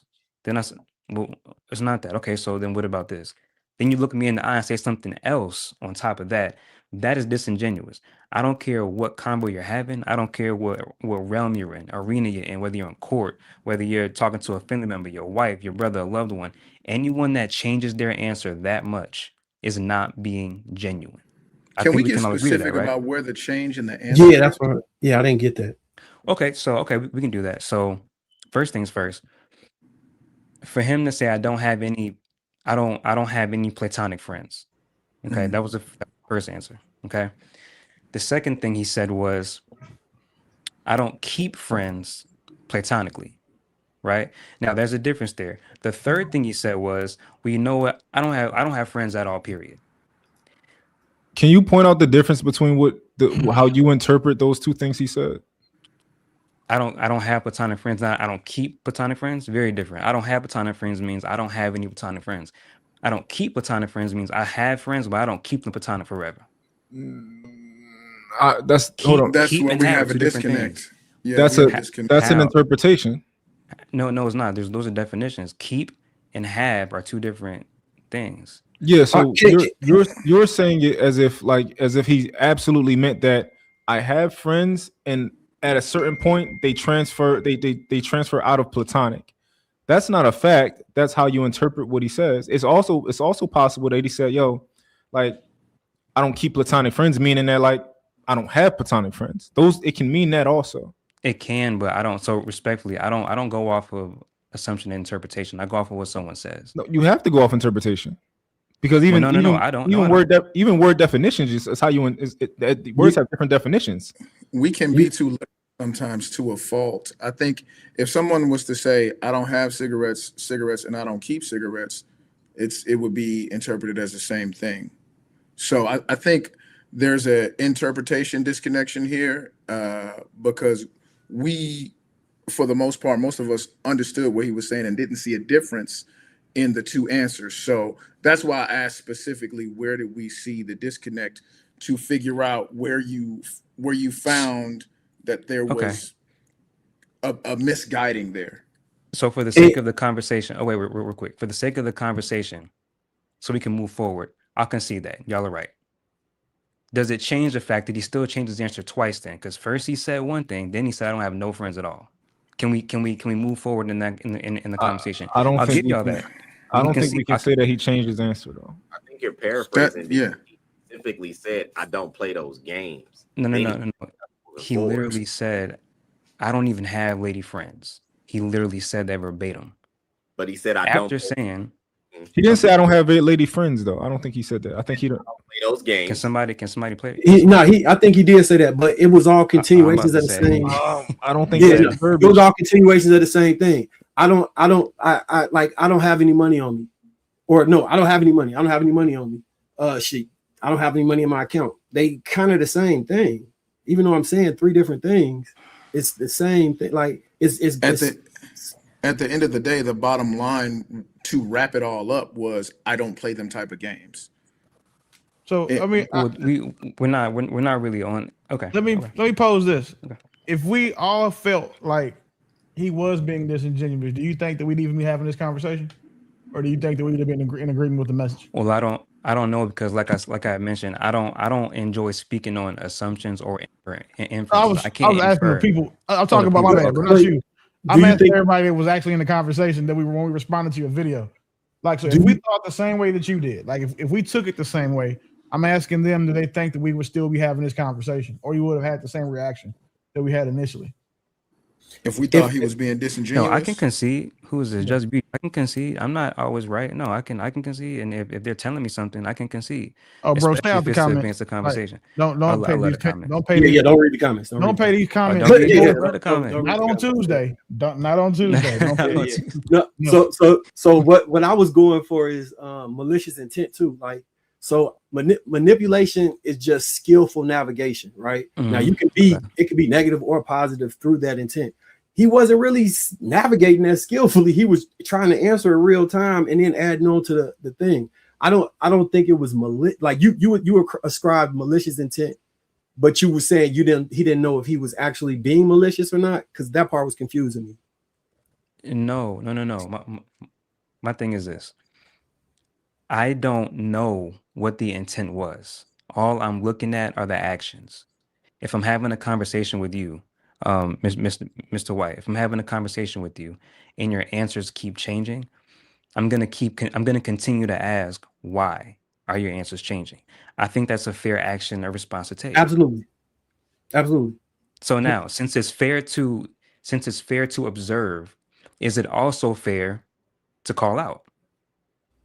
If he changed, like, so what we're saying is this in the same thought vein of what he was answering. If he would have said, I don't have friends, and then he followed up with me and my best friend, then I'd be like, yeah, I feel you on that. Because you just said you didn't have friends. But he said, I don't have friends. I don't have women friends. I don't have male friends. I don't got no friends. I just don't got nobody. That kind of sound like the same thing. I think you're looking at it like a deposition for hold on, y'all. Like, I think he said he still wanted to break that part down for y'all move on. Because I'm not trying to, and this is kind of what the frustration is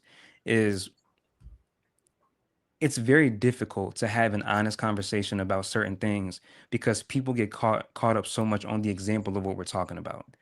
They get caught up on the symbolism, on the person that is the subject or the case study.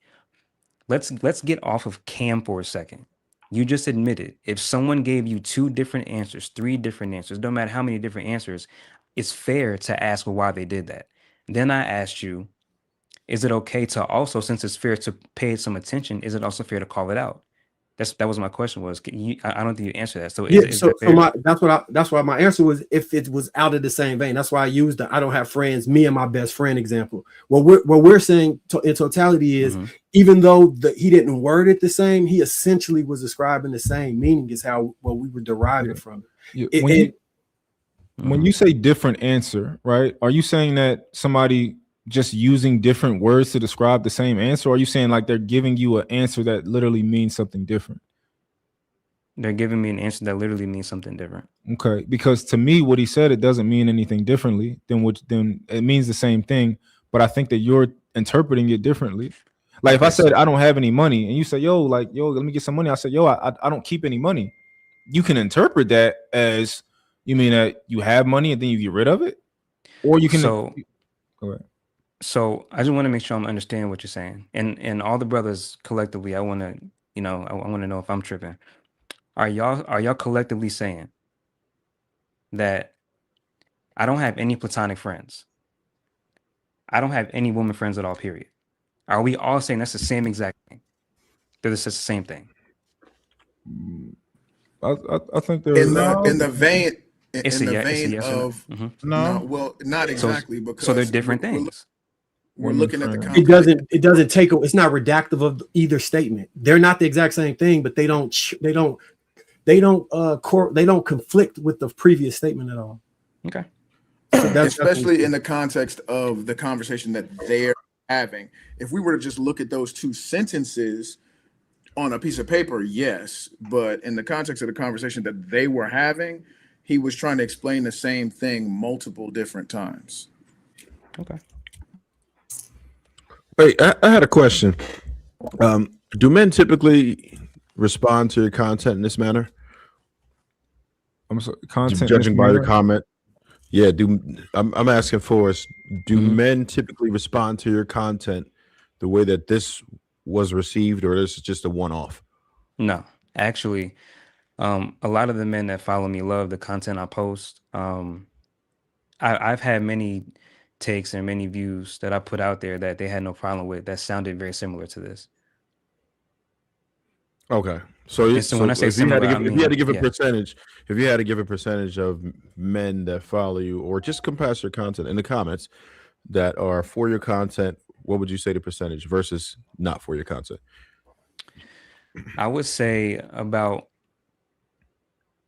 60 to 70%, because one thing that I also love doing, I love following people that don't necessarily agree with me. So there are some men and women that straight up do not agree with my content at all, and I follow them back. I don't mind, people around that disagree with me. So there's a lot of people that follow me that, bro, Forrest, I don't know, man, you tripping. And then there's also a lot that like, yo, I understand where you're coming from.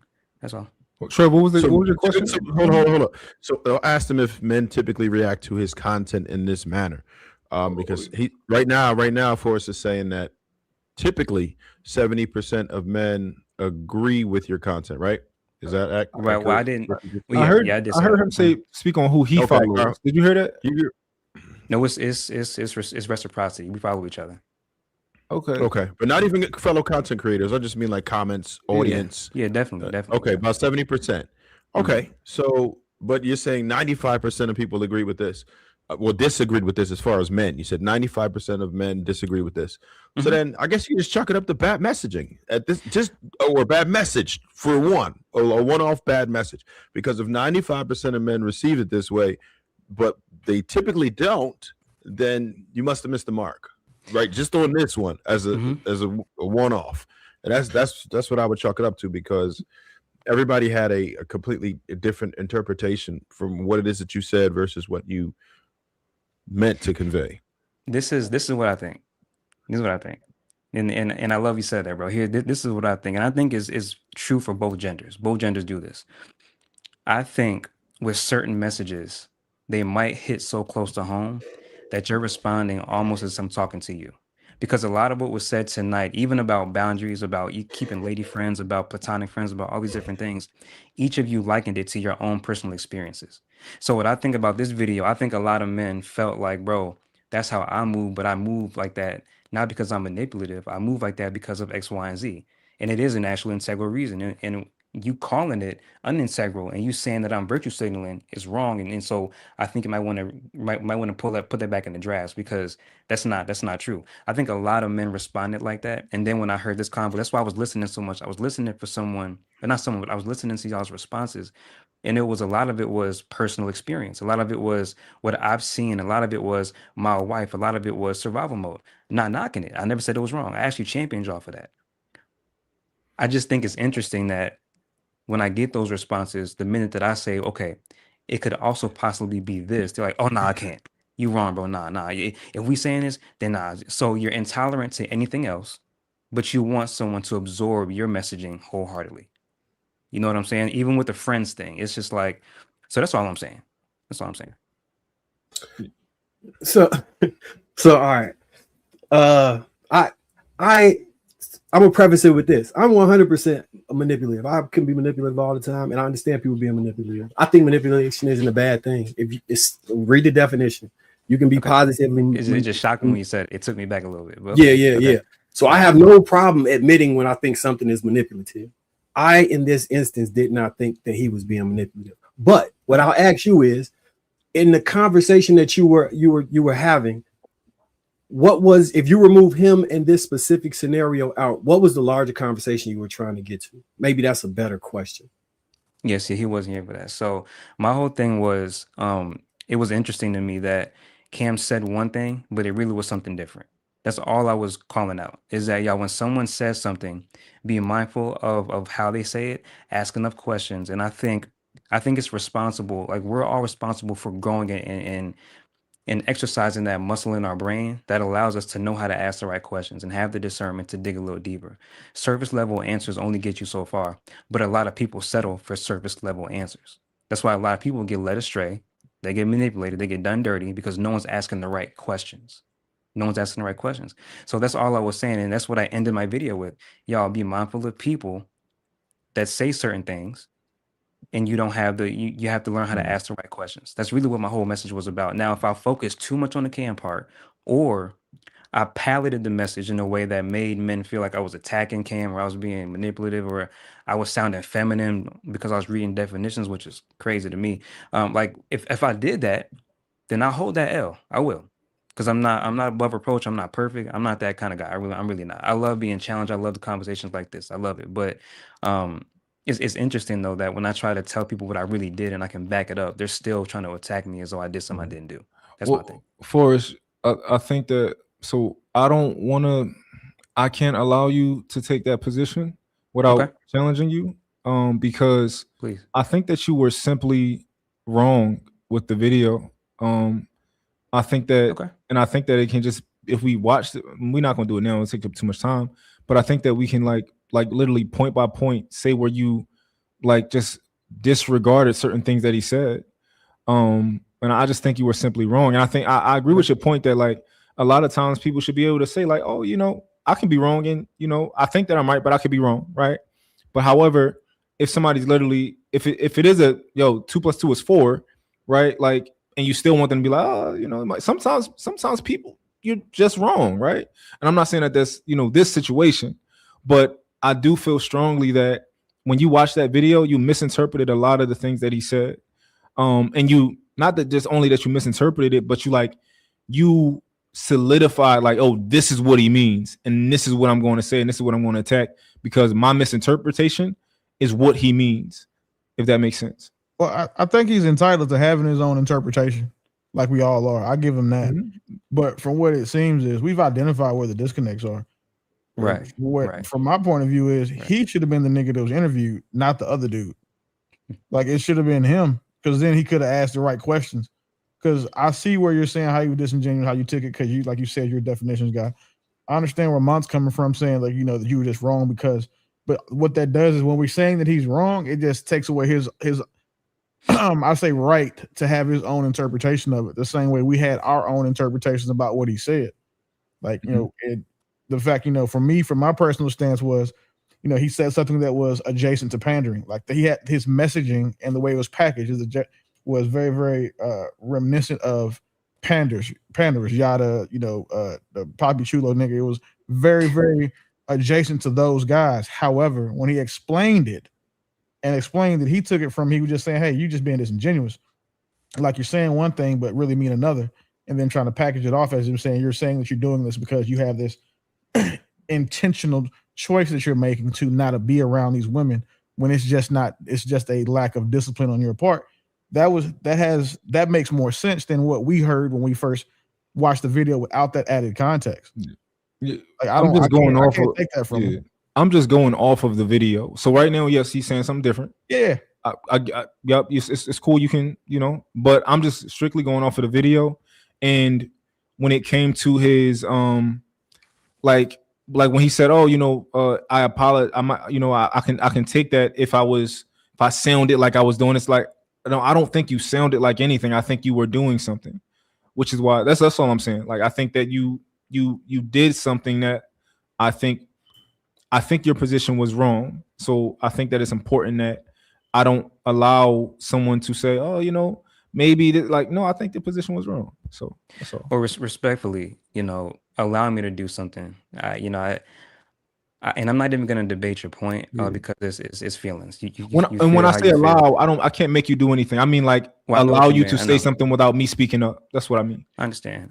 You know, I can't really debate that because I don't debate feelings. I really don't. If you felt like that, and I respect how you feel, I do. You know, all I can do is explain what I meant as best I can. You know, provide some definitions with it.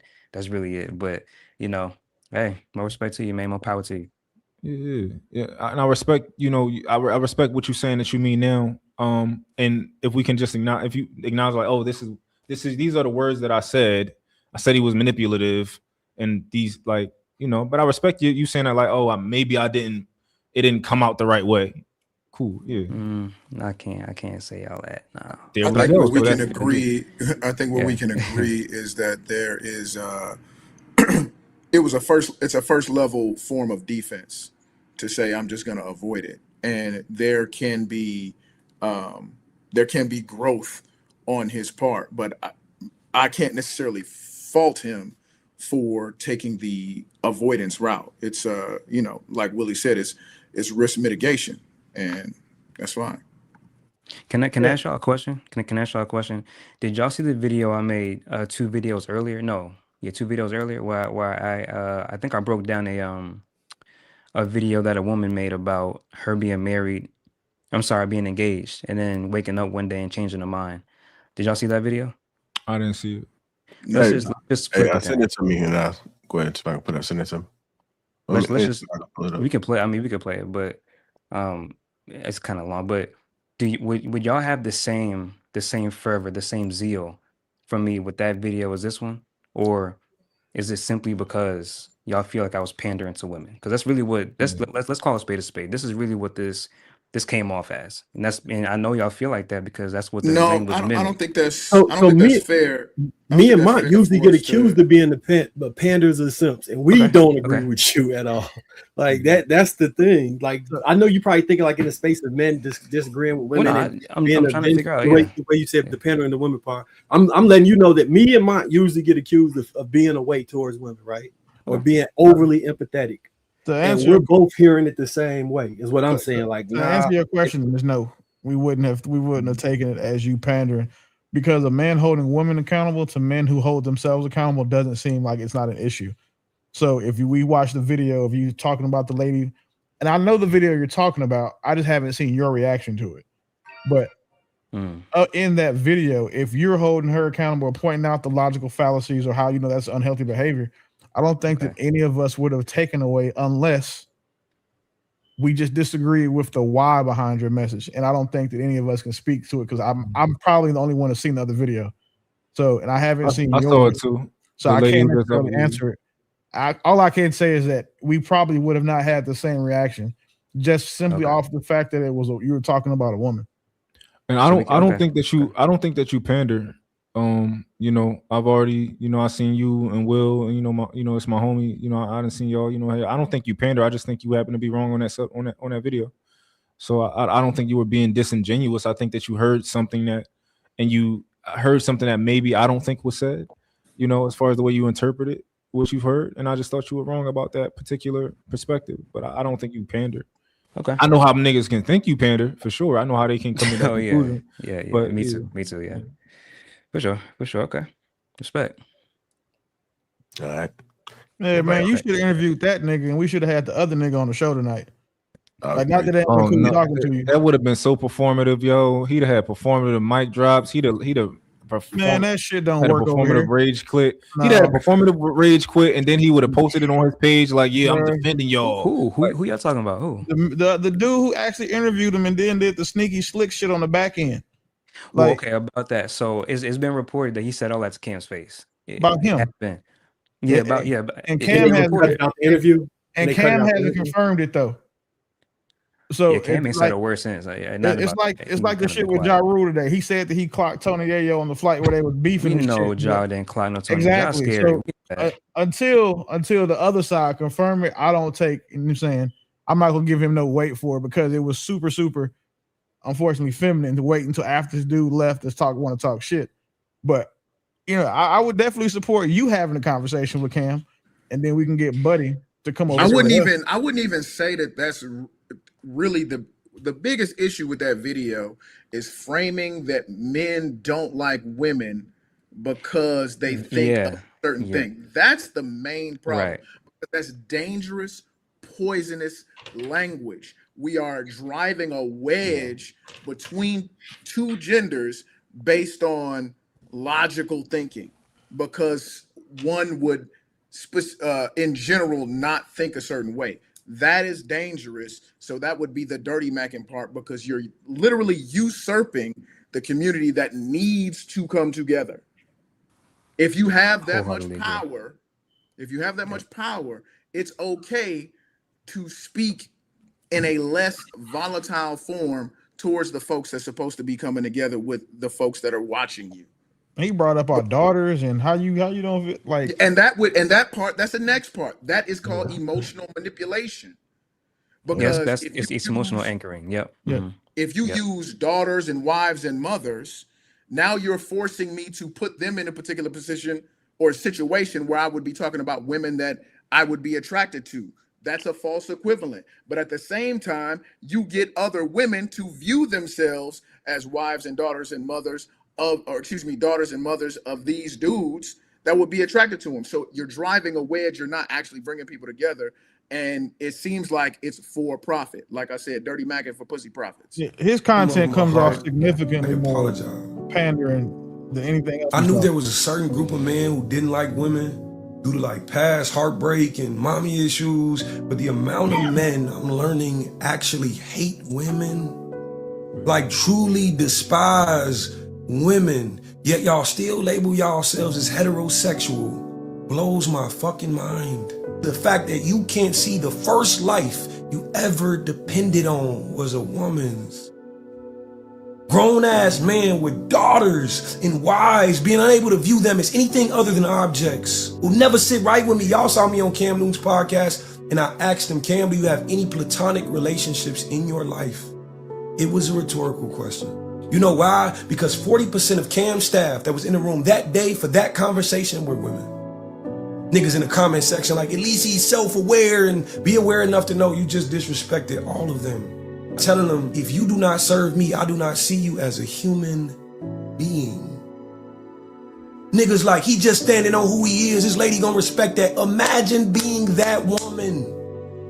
How hard it is to sleep at night, knowing if something piques your man's interest, your respect is now up for grabs. Imagine that. Niggas like, it's in our nature. That's who we are as men, nigga. You've never studied anatomy. You are not a historian and you do not speak for the masses. Shout out to all the real niggas in the comment section defending women. This shit is crazy. Niggas don't know what platonic means, but y'all sitting here having whole ass debates under this comment section fighting women. A platonic relationship is any relationship you've established boundaries within. I respect you too much to sexualize you.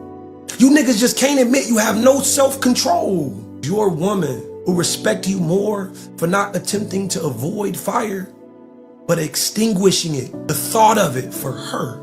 Until you niggas have a respect for women, us real men will never have respect for you.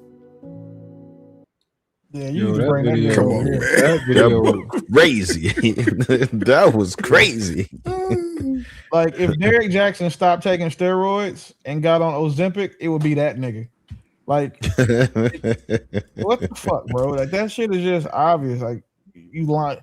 And then he said he referenced anatomy. Nigga, anatomy. Like, how does that a fucking play? If he said biology or behavioral psychology or something, like, it's an insult for it's an insult for the choir. I hate that Forrest and that nigga had to talk about the same thing, because if Forrest makes that video, we had this conversation. It's in a elevated space now because we've got to a level of understanding.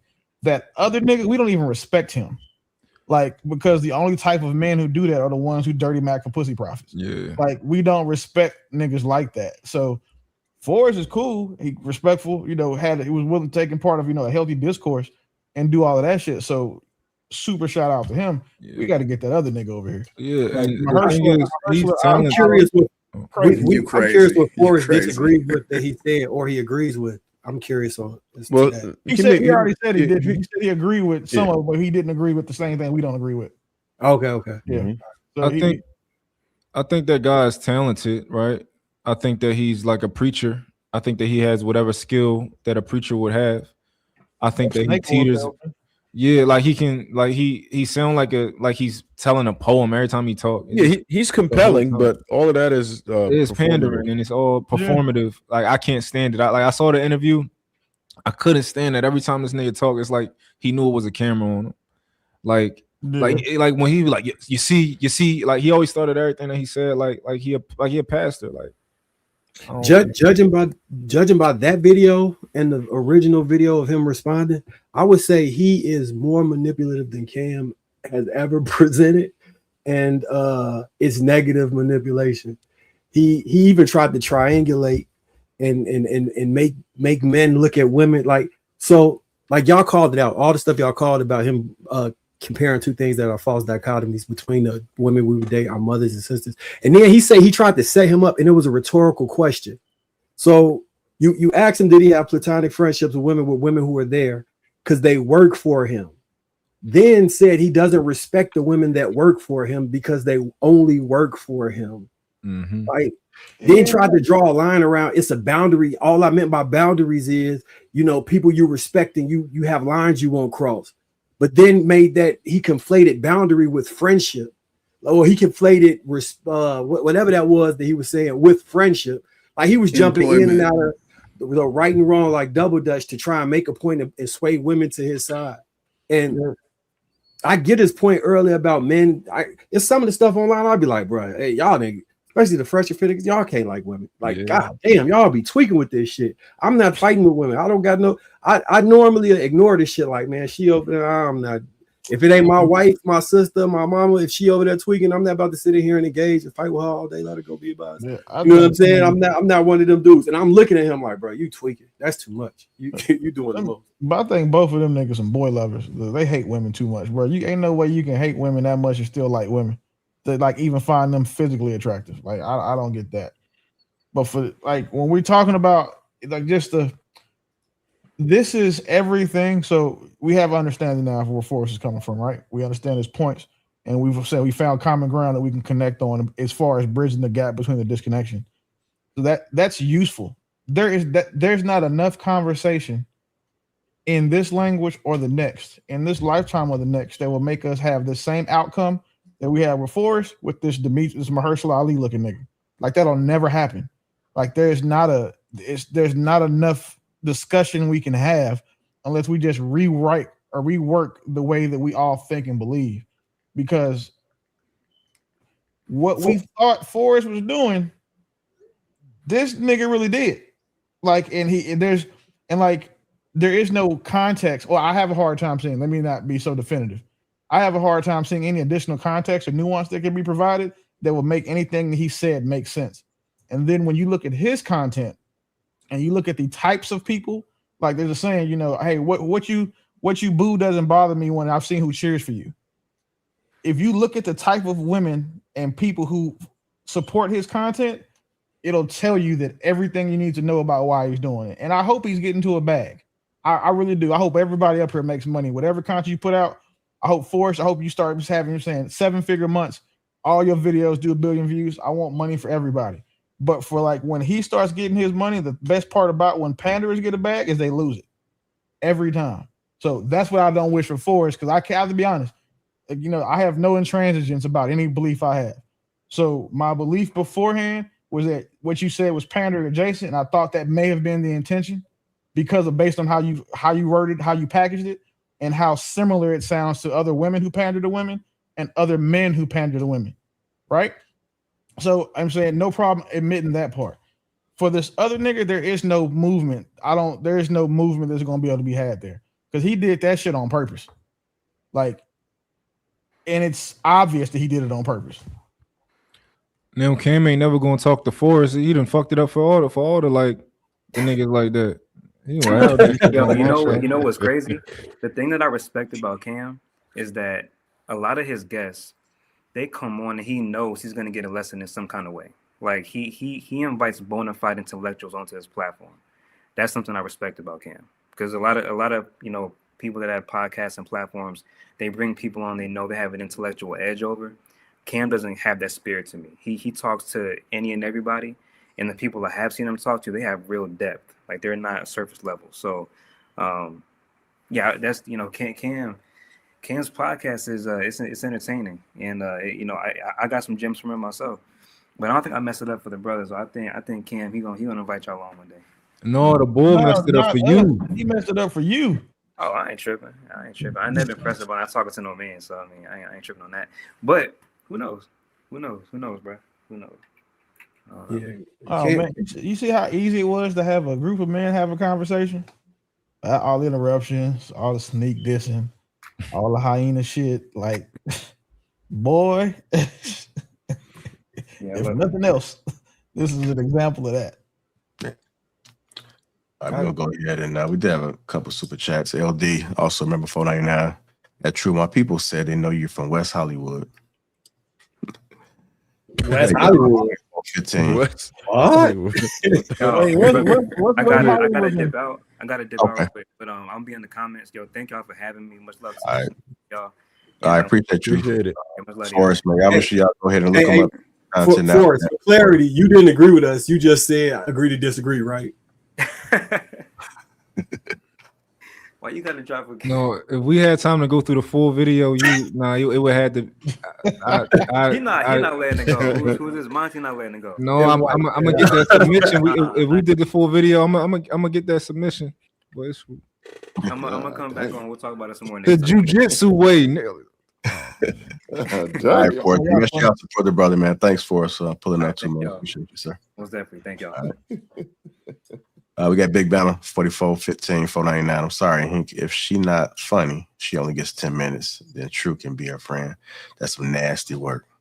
I know. Thank everybody for joining to the platform. Make sure you hit that like button, man, and go ahead and share the stream. Appreciate you guys for joining us tonight. Hope you guys enjoyed the show, and we will catch you guys on the next one.